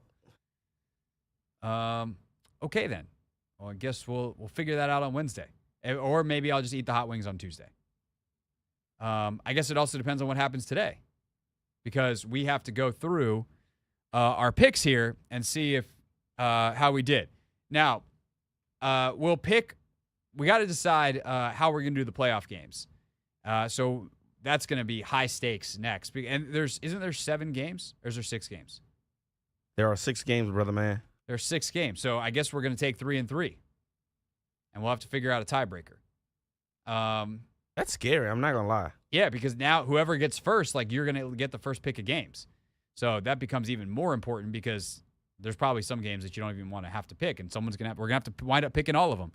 But in case you need a review, we pick 3 games out of the schedule, 3 different ones each, and we pick against the spread, and then we pick 1 game together to have a tiebreaker just in case. We then see who wins week over week. We have the wheel of mediocre punishment. The loser spins that, and then has to perform the punishment. So, week 18 in the NFL. Anthony, we both entered this reveal terrified at our picks because I don't know that either of us think that we won a game. Well, I know for a fact I missed maybe 1 or 2 or 3. So let's find out, shall we? You started on Saturday night with the Cincinnati-Pittsburgh game, in which the Cincinnati Bengals were 2.5-point favorites. They won by 2, Anthony. That's a Pittsburgh cover. That's a dagger. That hurts. You sure I didn't take the Steelers? That's what I have written down. Cincinnati minus 2.5. Dang it, man. And I probably said they were going to win by a field goal. Probably. You're wrong. They won by 2 on a 2.5-point line. That's a dagger. I don't know if it's as big of a dagger as this. I picked the Green Bay Packers, a team that had something to play for, to smoke the Chicago Bears, who had given up a long time ago, who are terrible, who had not beaten the Packers in 11 straight games. And, had it been like, oh, man, they won by 8, like, dang, that was too many points. No. The Packers barfed all over themselves and lost outright. So, my -10 never had a shot. That's 0-1 for each of us. Next up, Anthony Haney. Yes, sir. You took the Washington Commanders that by Friday had a line -6. -6 over the Dallas Cowboys. It was 3.5 on Monday. It had gone to 6, which is really unfortunate for you because they won by 4. You, sir, are 0-2. 0-2 to start competition Wednesday. I love that for me, correct? Love it. Well, guess what? You got company, my friend. You've got company. I thought the Kansas City Chiefs would at least, take the field. All they had to do was cover 10.5 against a Denver Broncos team that was good and had everything to play for. The Chiefs had nothing to play for. But, come on. You're 15-1 entering the game. You're, Andy Reid has a long history of taking bad quarterbacks and having them play well. Carson Wentz, this is your last chance to prove that you belong on an NFL roster. How bad did they lose? 30-0. That's right, Anthony. They lost 38-0. So I am also 0-2. You really put your faith and trust in Commander Carson. Shame on you, Craig. I'm an idiot, Anthony. It was week 18. There was nothing good to pick. There was no. I should have taken Detroit, Minnesota as one of my actual games. Instead, we put it as the tiebreaker because that was a game where there was something on the line. I should have said the Browns are trying to lose harder than anyone else. I think it would have gotten up to 20. I think that's what scared me. If it had been the 18 it was earlier in the week, I probably would have taken that one. But it got up to 20.5 when we picked it last Wednesday. And they still would have freaking covered. Instead, my last game, we'll get there. I guess you're up next. Anthony, Tanner McKee and the Philadelphia Eagles. You needed them to beat the lowly, terrible New York Giants, who had won the week before by 3 points. Great line. Great pick. Let's go. And they did. They won by 7. Uh-oh. So I needed the lowly, terrible New Orleans Saints to just continue being lowly and terrible against the need to win this for the division, Tampa Bay Bucs. Well, the Bucs ultimately did pull off the win. What was the line, Craig? But the line was 13.5. No! They won by 8. Anthony, I went 0-3 for the second straight week. Oh, you just needed the Saints to cover. No, I needed the Bucs to cover. And it's 13? Yeah. Woo! And they only won by 8. Yeah. Anthony, I haven't picked a game right after starting the season 22-5. In fact, I started the season 24-6, Anthony. I am 0-8-1 in week 16, 17, and 18. Oh my gosh, Craig. Say it ain't so. And for the third straight week, I won the tiebreaker and it didn't matter. I thought, to be honest, Craig, I thought you got game 3 right, and I was freaking out over here because the way I set it up, you I knew I lost the misunderstood. tiebreaker. Yeah. So, yeah, that's where we're at. Not good. So that means I need to spin the wheel of mediocre punishment. I will do that immediately when we get back from break. And then we'll pick the playoff games, and hopefully I'll get one of them right. Because, by the way, again, to remind folks, I pick every game on a YouTube exclusive show that I do on Mondays. 2 weeks ago on that show, I went 11-5 for the week. And in that 5 were 3 games that I picked for this dumb segment. This week, I went 7-9. Should have been able to get at least one. Nope. 7-9 on all the games. 0-3 on Competition Wednesday. So So I guess the good news for me is we're going to pick all the games. Let's see if I go 3-3, and the 3 that I pick for this week are the 3 that I wind up picking on Competition Wednesday next on the Hoffman Show, which they still let me do here on the Team 980.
It's the Hoffman Show. We're on the Team 980. We're always live as well on the free Odyssey app. We are streaming live on YouTube at the Team 980 as well. And before we get into our Week 18, or sorry, not our Week 18. If we have to do Week 18 punishment before we do Week 8 or Wild Card Weekend picks, as I have lost Competition Wednesday again. And I would just like to state for the record, Anthony, unlike you who got real cocky after winning like one time, I haven't been that cocky. I maybe have made a couple of jokes here and there, but I've always said eventually it's going to turn around because that's how gambling works. And I understand that. And the gambling gods don't seem to care. That seems to be how this goes. Them tables turn, Craig. It does, which is, again, something that I understood. and new and appreciated, and yet, nope, just having to eat a whole pile of you know what, and that's where we are, eating our pile of crow. All right, yeah, keep mocking me because it'll turn back. You went one. I think you won. See, we don't have to bring up the past, Craig. We don't have to bring up the past this week, going 1-2, which last week at least you went 2-1. Yeah. You did go 3-0 2 weeks ago, so that was nice. Yep. Good job out of you. All right. Turning things around, man. Oh, not that music. We need that, and then we need that, and then we need. Yeah. All right. Here we go. Let's do this thing. Oh no. Hold on. Got a wheel thing. Oh no! I thought it was set up. Uh-oh. Okay. All right. Oh. Do I need to come save the day, Craig? No. You've done enough damage. Oh, it's a fantasy sub. We don't do fantasy anymore because we're in the playoffs. Oh, hot wings. Again. So I guess I have to eat. Well, I did buy 2 different sauces. So I guess I got to try both of them? Yes, really hot. No, not really hot. Okay. That's not how it works. It's a volume thing. I can't just like have a chicken wing like a chick. I think at this point I'm gonna have to eat like a whole, whether it's a 4 or 6 piece. Like maybe we'll just do chicken strips. That might be the easiest way to do it, or wings. I gotta figure. That's the other thing. We gotta figure out where we're gonna get the chicken from. I think you gotta come in here with an empty stomach, ready to eat. And we know how you get when you're I'm hungry. ready to eat right now. I'm so hungry. I am 1,000% ready to go right now. But instead, a hangry me wishing that he could be eating chicken wings, even if they would make me sweat for the rest of the show and make me feel uncomfortable doing a radio show because I'm gonna have like stuff dripping out of my nose. Instead, I'm gonna pick football games and hope that I'm better than last week. But Anthony, you get to go first, sir, which becomes really important because on Wild Card Weekend there are only 6 games. And thus, all of them are going to get picked. You're first. Mr. Craig Hoffman, Yes, sir. for my first game, Okay. I select the Los Angeles Chargers over the Houston Texans. All right. -3, baby. If I had to pick that game, I would be on that side. And I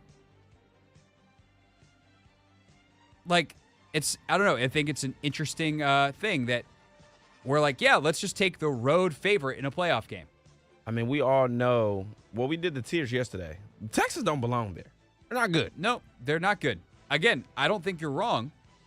I'm just laughing that the first pick off the board is a road playoff favorite. Yes, sir.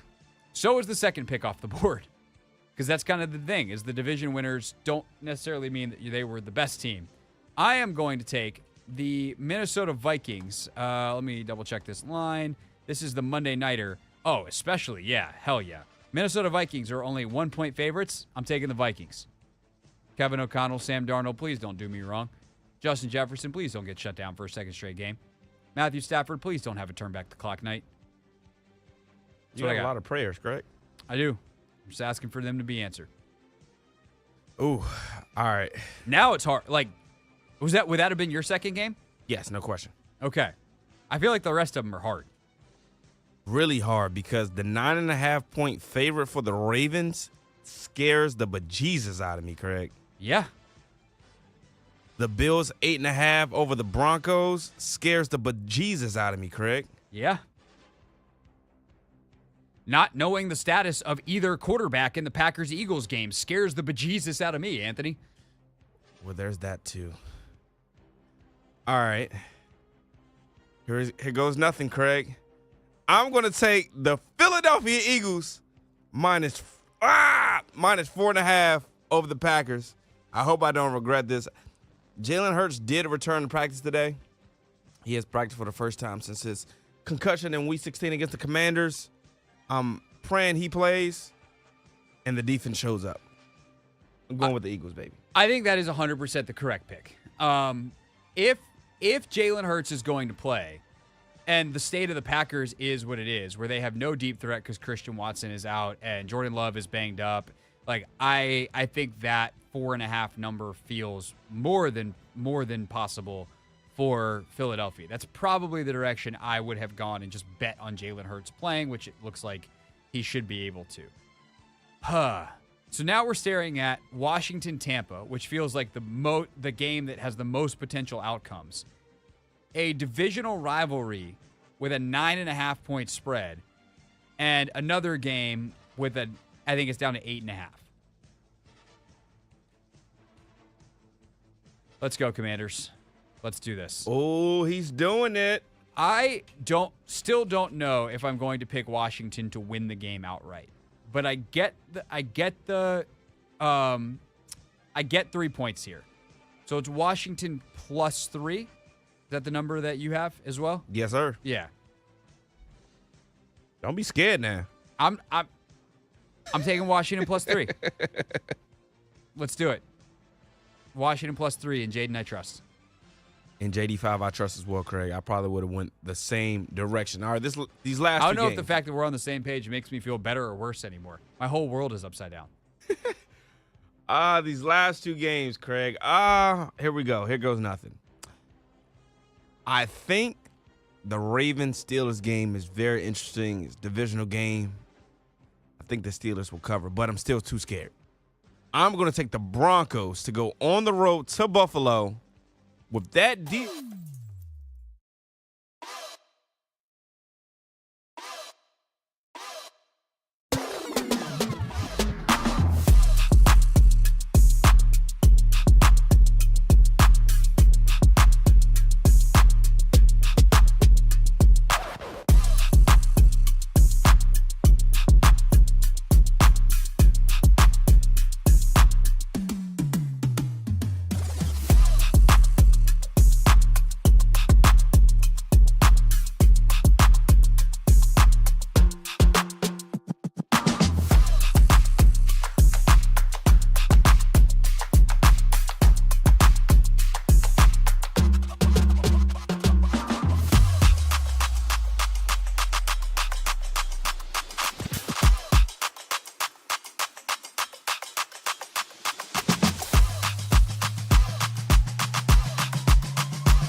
But that's not an option. I was about to say. It's 9.5 points. They might not have Zay Flowers, who's a huge piece of their offense. I am going to take Pittsburgh, a team that I think is bad, to cover 9.5. George Pickens, can you focus for one more day?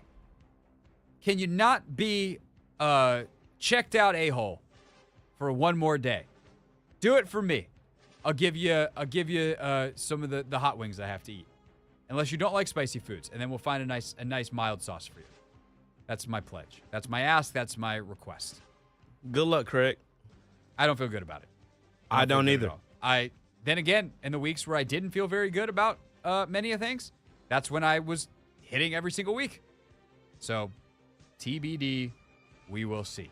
All right, when we get back, pick 6 at 6 time. Not Cliff Kingsbury. Dan Quinn and Jaden Daniels both spoke today out in Ashburn. You'll hear from them next on the Hoffman Show.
It's the Hoffman Show. Final 45 here on a Wizards game day.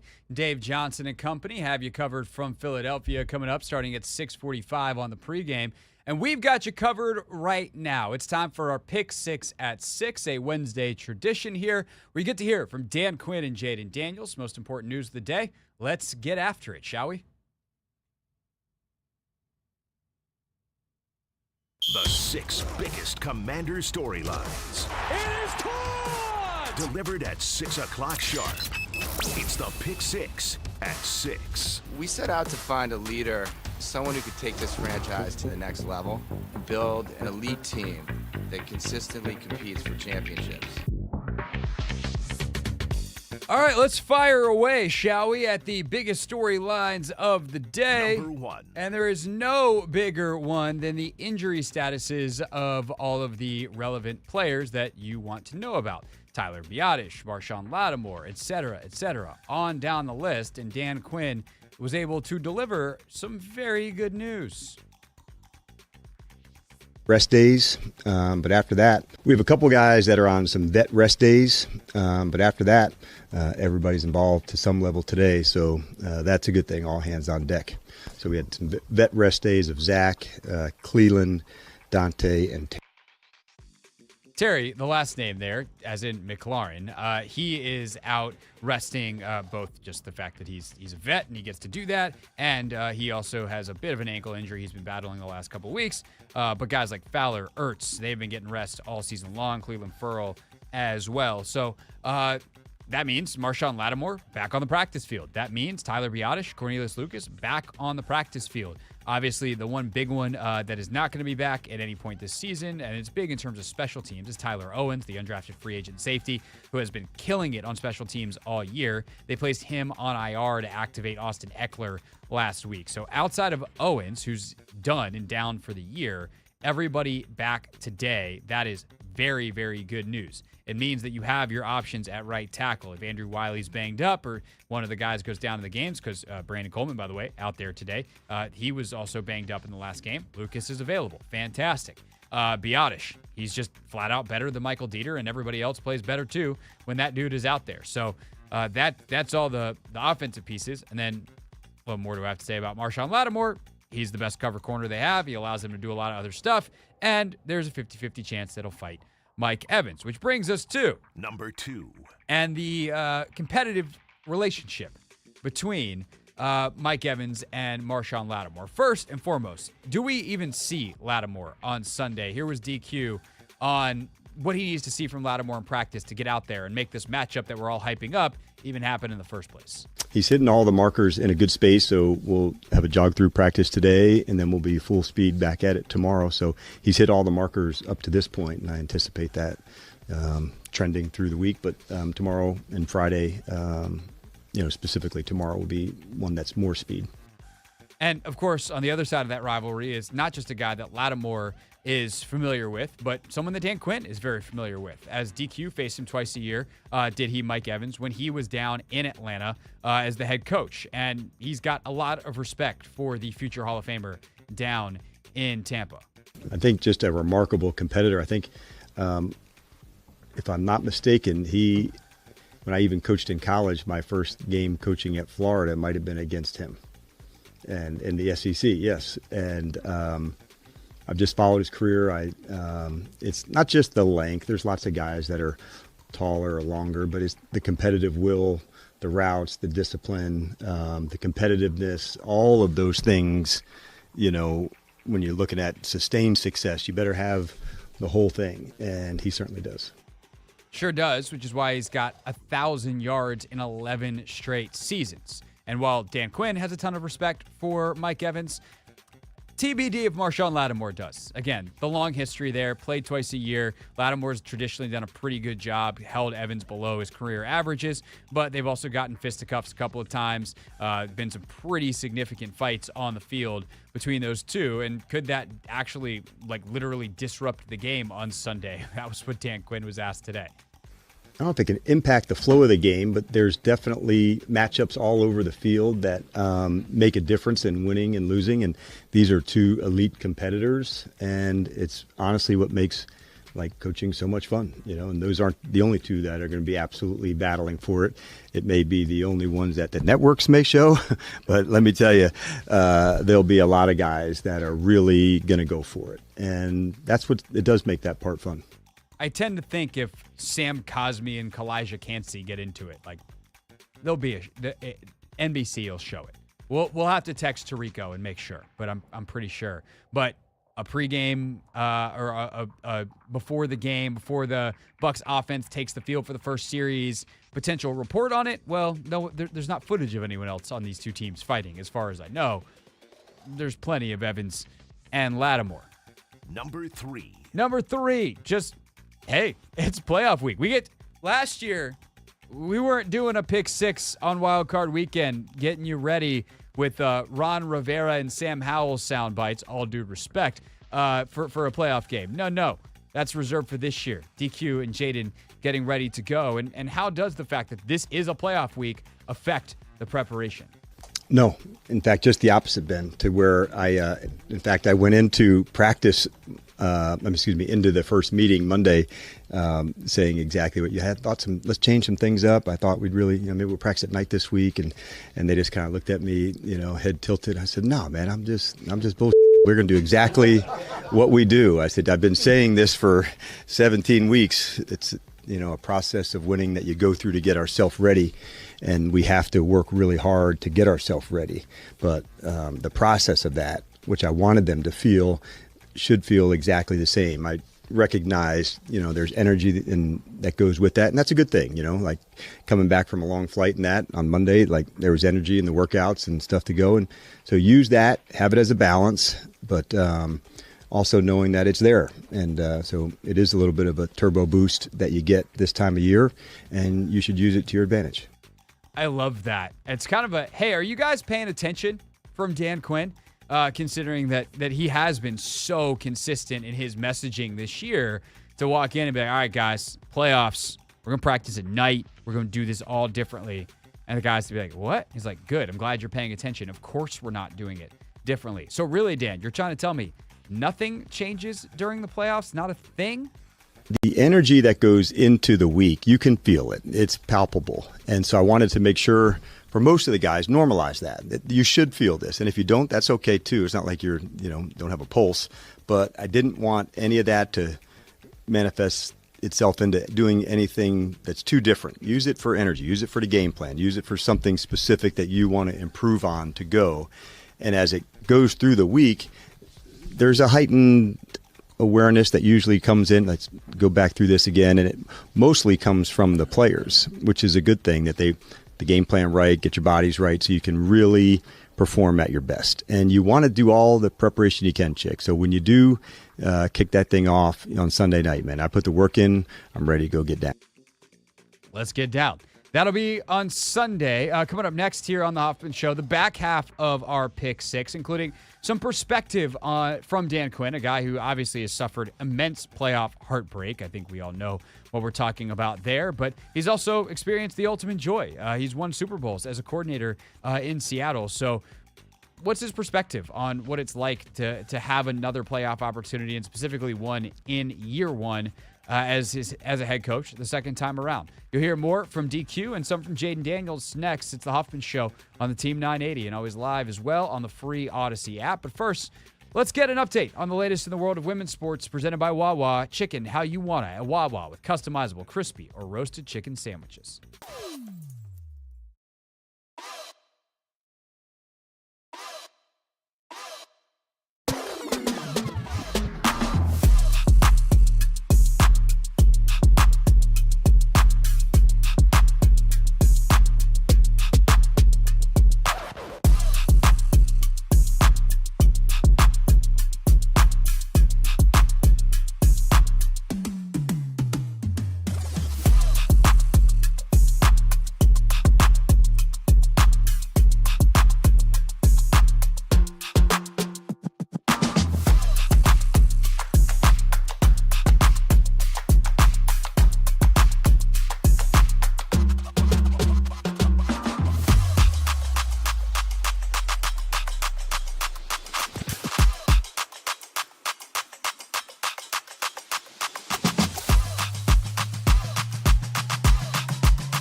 It's the Hoffman Show. We're on the Team 980, always live as well on the free Odyssey app.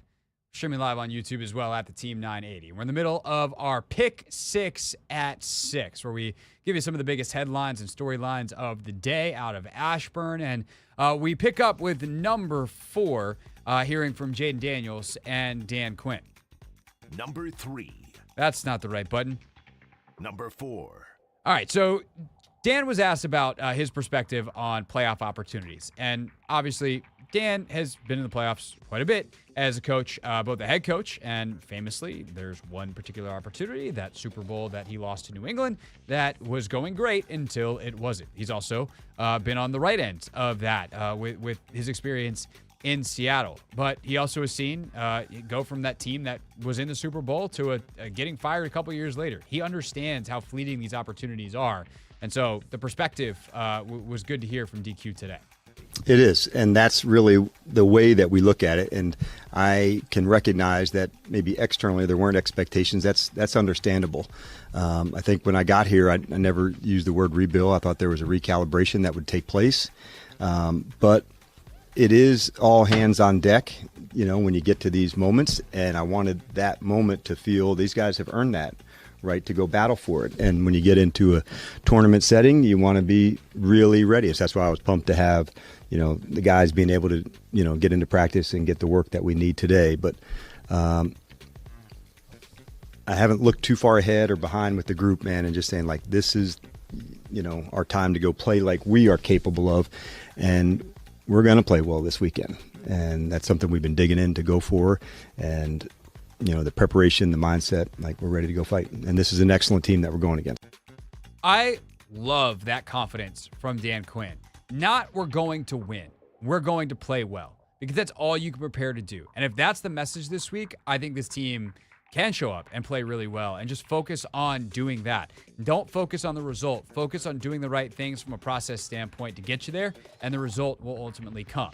If you get the result, the win, that'd be pretty fun. I think the city would go crazy. Certainly something that Jaden Daniels can only imagine at this point because he's never lived it. But considering all the experiences that he has given Washington fans this year, from Hail Marys to a litany of other game winners, what would it mean to give a playoff win to this city and to this fan base that hasn't had one since 2005? I think it was just for the fan base, everything they've been through and their time being here. I just think for us, it's like, man, we just go and try to win a football game. We'll let everybody else have the joy of, stuff like that. But, the fan base deserves to be able to cheer for the team in the playoffs. And, we appreciate the support through it all. Again, good perspective from Jaden. Like, we just got to go do it, but everyone else can have the emotional roller coaster. That said, I do think he is someone that will enjoy a win.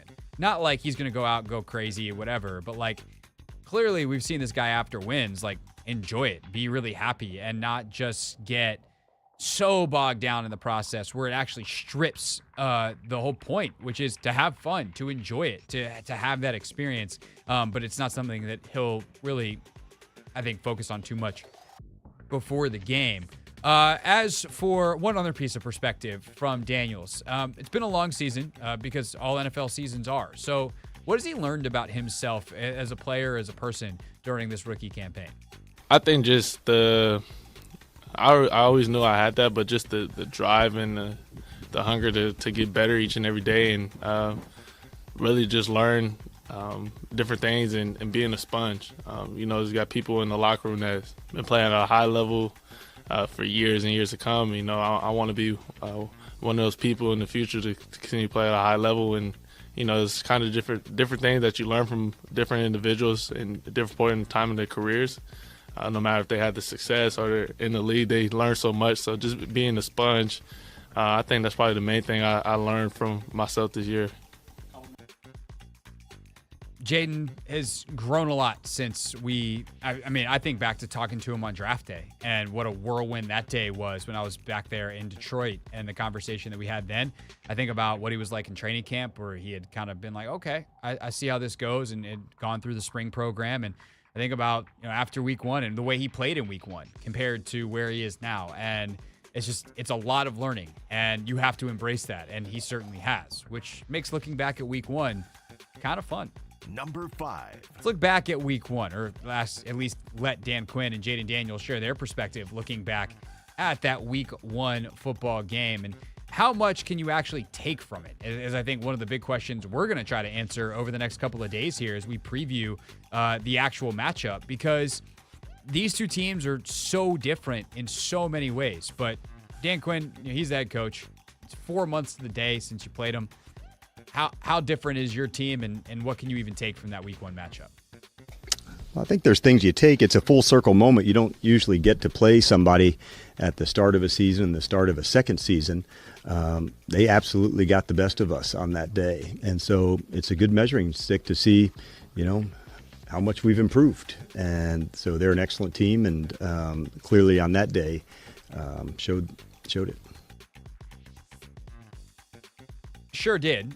They beat Washington pretty handily, and there was a lot of stuff that I think needed to get cleaned up. But there's also a lot of stuff that got cleaned up by 2-3 weeks in. Some one of the big things that I'm remembering from that game is the missed tackles. And Washington has actually been one of the better tackling teams by and large throughout this season. So that was something that was really about it just being early in the season and the reps being needed to had by a bunch of different players. And they got them, and they've been pretty solid in that department. Obviously, Jaden is a completely different player as well, and that's changed the whole dynamic of what their offense is. And if Jaden thinks back to that week 1 game, he doesn't have to get very far into it to see that he's going to be a different player. If you'll remember the first play of that game was a kind of wacky, weird thing on paper. When you look at it, you're like, play aborted, or throw aborted, fumble, kicked out of bounds. He tried to throw a swing pass to Brian Robinson, and it was a backwards pass, and B-Rob missed it because it was very inaccurate, and it was a very difficult catch, / an impossible catch, and then B-Rob wound up bumbling the ball out of bounds. So, yeah, Jaden's come a long way since that. I mean, like I said, I watched the game again, and it's crazy just to see the growth over not even like a year. And you just learn something different each and every game. It was just something new. You just get more comfortable. But if I could have that first pass back, I would for sure. Yeah, I would say so. It was not good. It technically wasn't even a pass, though. Technically, it was a fumble.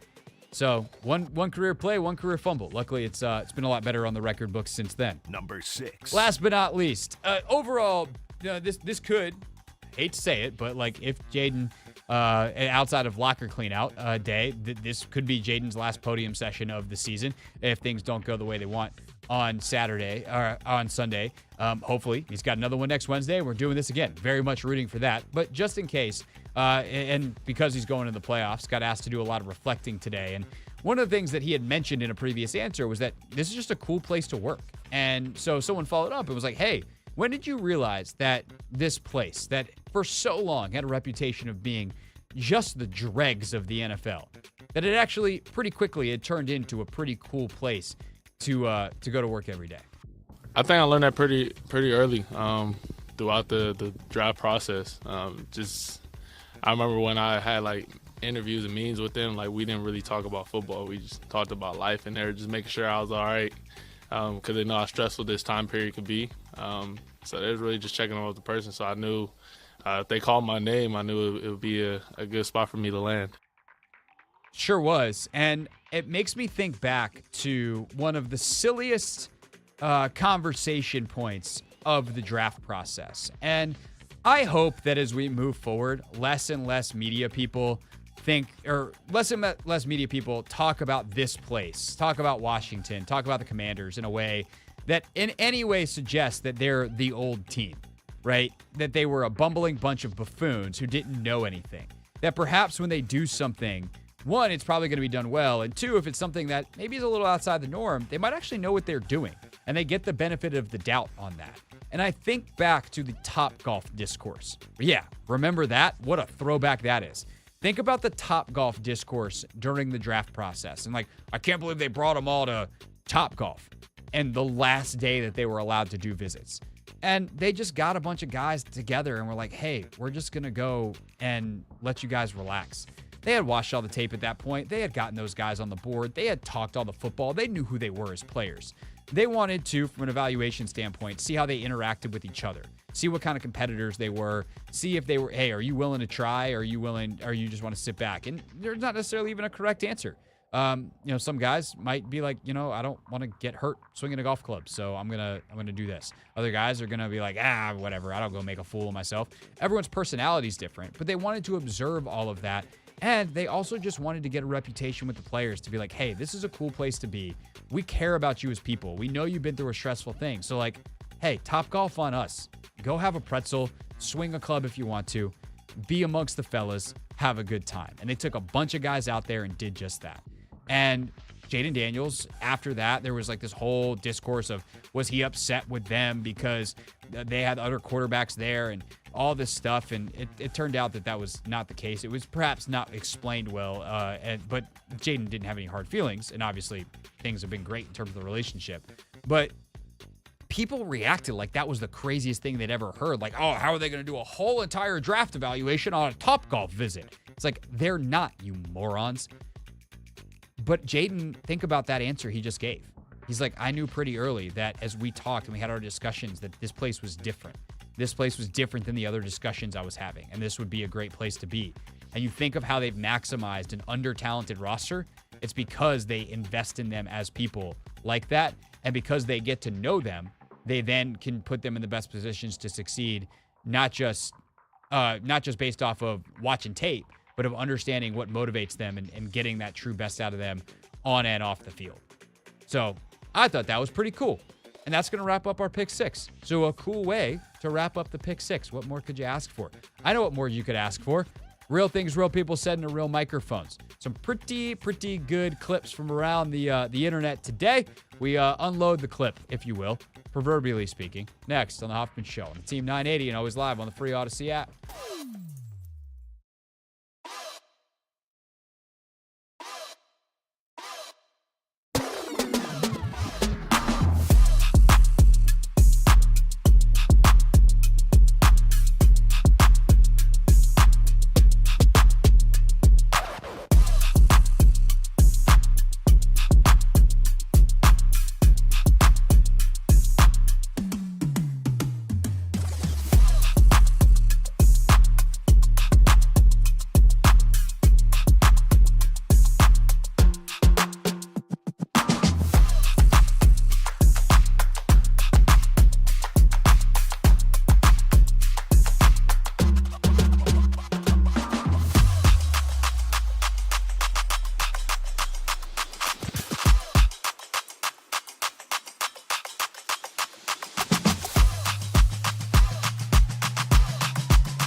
Wrapping up here on the Hoffman Show, Team 980. Always live as well on the free Odyssey app. Streaming live on YouTube as well at the Team 980. Anthony, what day is it? It's Wednesday?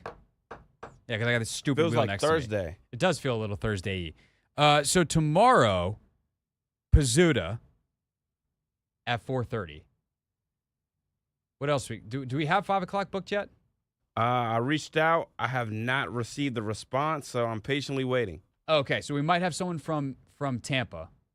We also are working on a pretty big name guest that is also broadcasting the game. We're actually working on multiple angles of the broadcast, both radio and television. So we're gonna have that situation sorted out by tomorrow. But we'll have some great perspective on the game as we start to dive into the X's and O's. I'm gonna definitely be a lot more ready to talk about everything. As we'll have done Take Command tomorrow morning, so be able to talk through it with Logan, which is always like the best prep. Hey, could you spend an hour just talking football, talking specifics with the smartest person you know before the show? Sure. And in fact, we'll record it so you guys can listen. It's called Take Command. It's kind of how that goes, Anthony. But I've already started watching. And actually, speaking of watching stuff in preparation for this game, I actually want tomorrow to open the show. I think because in part we're gonna do this to open the show because it's the only time we can do it during the show. But I think we're gonna pull up my 1st and 10. So the 10 observations that I made post like Monday, week 1. Commanders are sitting there at 0-1, lost to Tampa. What did I say? And how much of that wound up being true throughout the rest of the season? How much of that is even relevant to what the current iteration of the team is? I think we should do that tomorrow. I think that would be fun. Definitely. Definitely a lot of turnovers, some changes, teams looking different, impact players. I'm looking forward to it. I'm definitely looking forward to that. So we'll do that tomorrow to open the show. Dan Pizzuta from the 33rd team. We'll have someone who's either calling the game or covering the game from the Tampa side of it at 5. Never read the comments at 5:30. You'll hear from Cliff Kingsbury and Joe Witt at 6. And hey, looks like the rundown's done, Anthony, for tomorrow. Love that.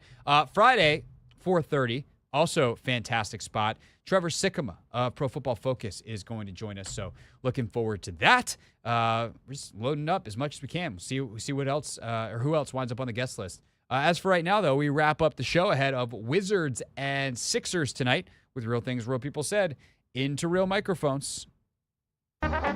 Real things. We're not going to be sucked this year. Real people. 5-11, not very good. Said into real microphones. You know, the culture is actually damn good. Anthony, as we were doing our hand signals there to make sure that I know what time the show ends, we got to figure out, did you ever find out?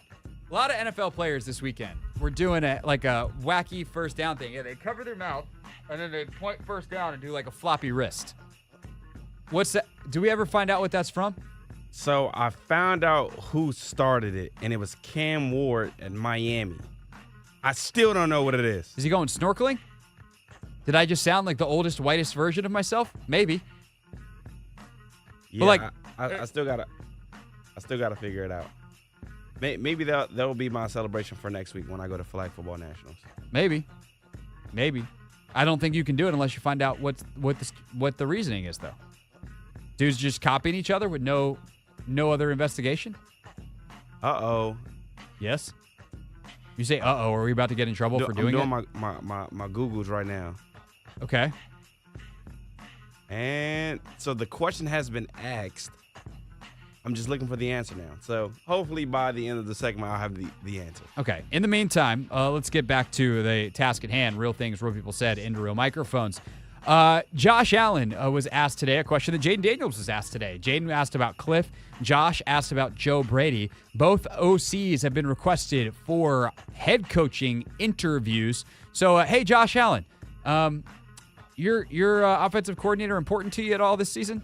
Josh, Joe has been getting some looks here, interview requests, I guess. You've been through this before, but what's he meant to you this season? Nothing. He hasn't done anything for us. Team should stay away from him. I love that. I think that's a funny bit from Josh Allen. Nothing. Nope, you don't want him. We'll keep him here. He's lucky that we pay him. He doesn't do anything. It's good stuff from Josh Allen. Good thinking on his feet. That's why that guy's going to be the MVP right there. Nothing, Anthony? You're deep in research land. Oh, because I was listening to Cam Ward explain where he got it from, and he said he got it from an old player, another player from Western Kentucky. They were at practice, and he started doing it, and then Cam Ward was like, I think the defense had got a pick off from it, and they started doing it, and then he was like, well, I'm just going to blow it up. So we don't know what it stands for. We're just down a rabbit hole now of nothingness. Great. Fantastic. Back to real things. Jeff Green, still in the league. Uncle Jeff, still balling. And balled hard enough that the Rockets commentator, throwback to yesterday, had to quote LiAngelo Ball's new song. Kuzma, the contest. Rockets can get the lead back with a 3 on this trip. Here comes Jeff Green! Oh, baby, bend that corner, Jeff Green! Whoa! Craig, I told you, you're going to hear this more and more and more. I mean, I heard it when you pulled into the parking lot today. Yeah, I purposely did that. I rolled down my windows, too. While it's 30 degrees outside. Brick outside, and you're like, 30 degrees. Bend that corner. Whoa. My swerve, bend that corner. Whoa. Oh, hey, look, there it is, Craig. Speaking of the Ball brothers, a very excited reporter asked LaMelo Ball a question last night in Charlotte, and LaMelo Ball was very excited about it. LaMelo playing at home in front of a big crowd tonight. Obviously, it's awesome to get back in the win column, but do it at home in front of the crowd? How awesome was this tonight? You know, it was great. How you got your voice like that? You got a real good voice, man. Thank you. Yeah, you do the reporting for sure. Great. I like that. That was smooth. You know, it was fun, though. My guy. Great soundbite, LaMelo. Really helped that young reporter who definitely sounds like he's 24 years old, fresh out of Syracuse. Like 2 years out, second job. Still trying a little bit too much to be the broadcaster guy. There are some people, though, that do have unique voices. Like, when I listen to Noah, it's like... Yeah. Well, Noah's voice is not unique. It's because unique is one of one. Noah's two of two because he's a 3D print of his dad. Yeah, that's fair. There was this kid named Zach Parnes. I used to call him The Voice when he was at Syracuse with me, just because his voice... Basically, the reaction LaMelo gave that reporter, I gave to Zach. Because I'm just like, dude, how'd your voice get like this? Like, how? I don't know. Some people are like, you have a great voice. Like, some people are like, oh, you do broadcasting? Like, oh, that makes sense. And I'm like, I never know how to take that. I'm like, thanks, I guess. But I just talk. People are like, wait, is that like, oh, do the broadcast voice? I'm like, this is my voice. What do you want? Oh, and he shows the I mean, Kevin Harlan's, he's the ultimate. There's no way Kevin Harlan talks like that in real life. Nah. But then you meet Kevin Harlan, and he does. And he's the one that inspired this segment. All right, that's our show. Wizards, Sixers. Speaking of great voices, Dave is next.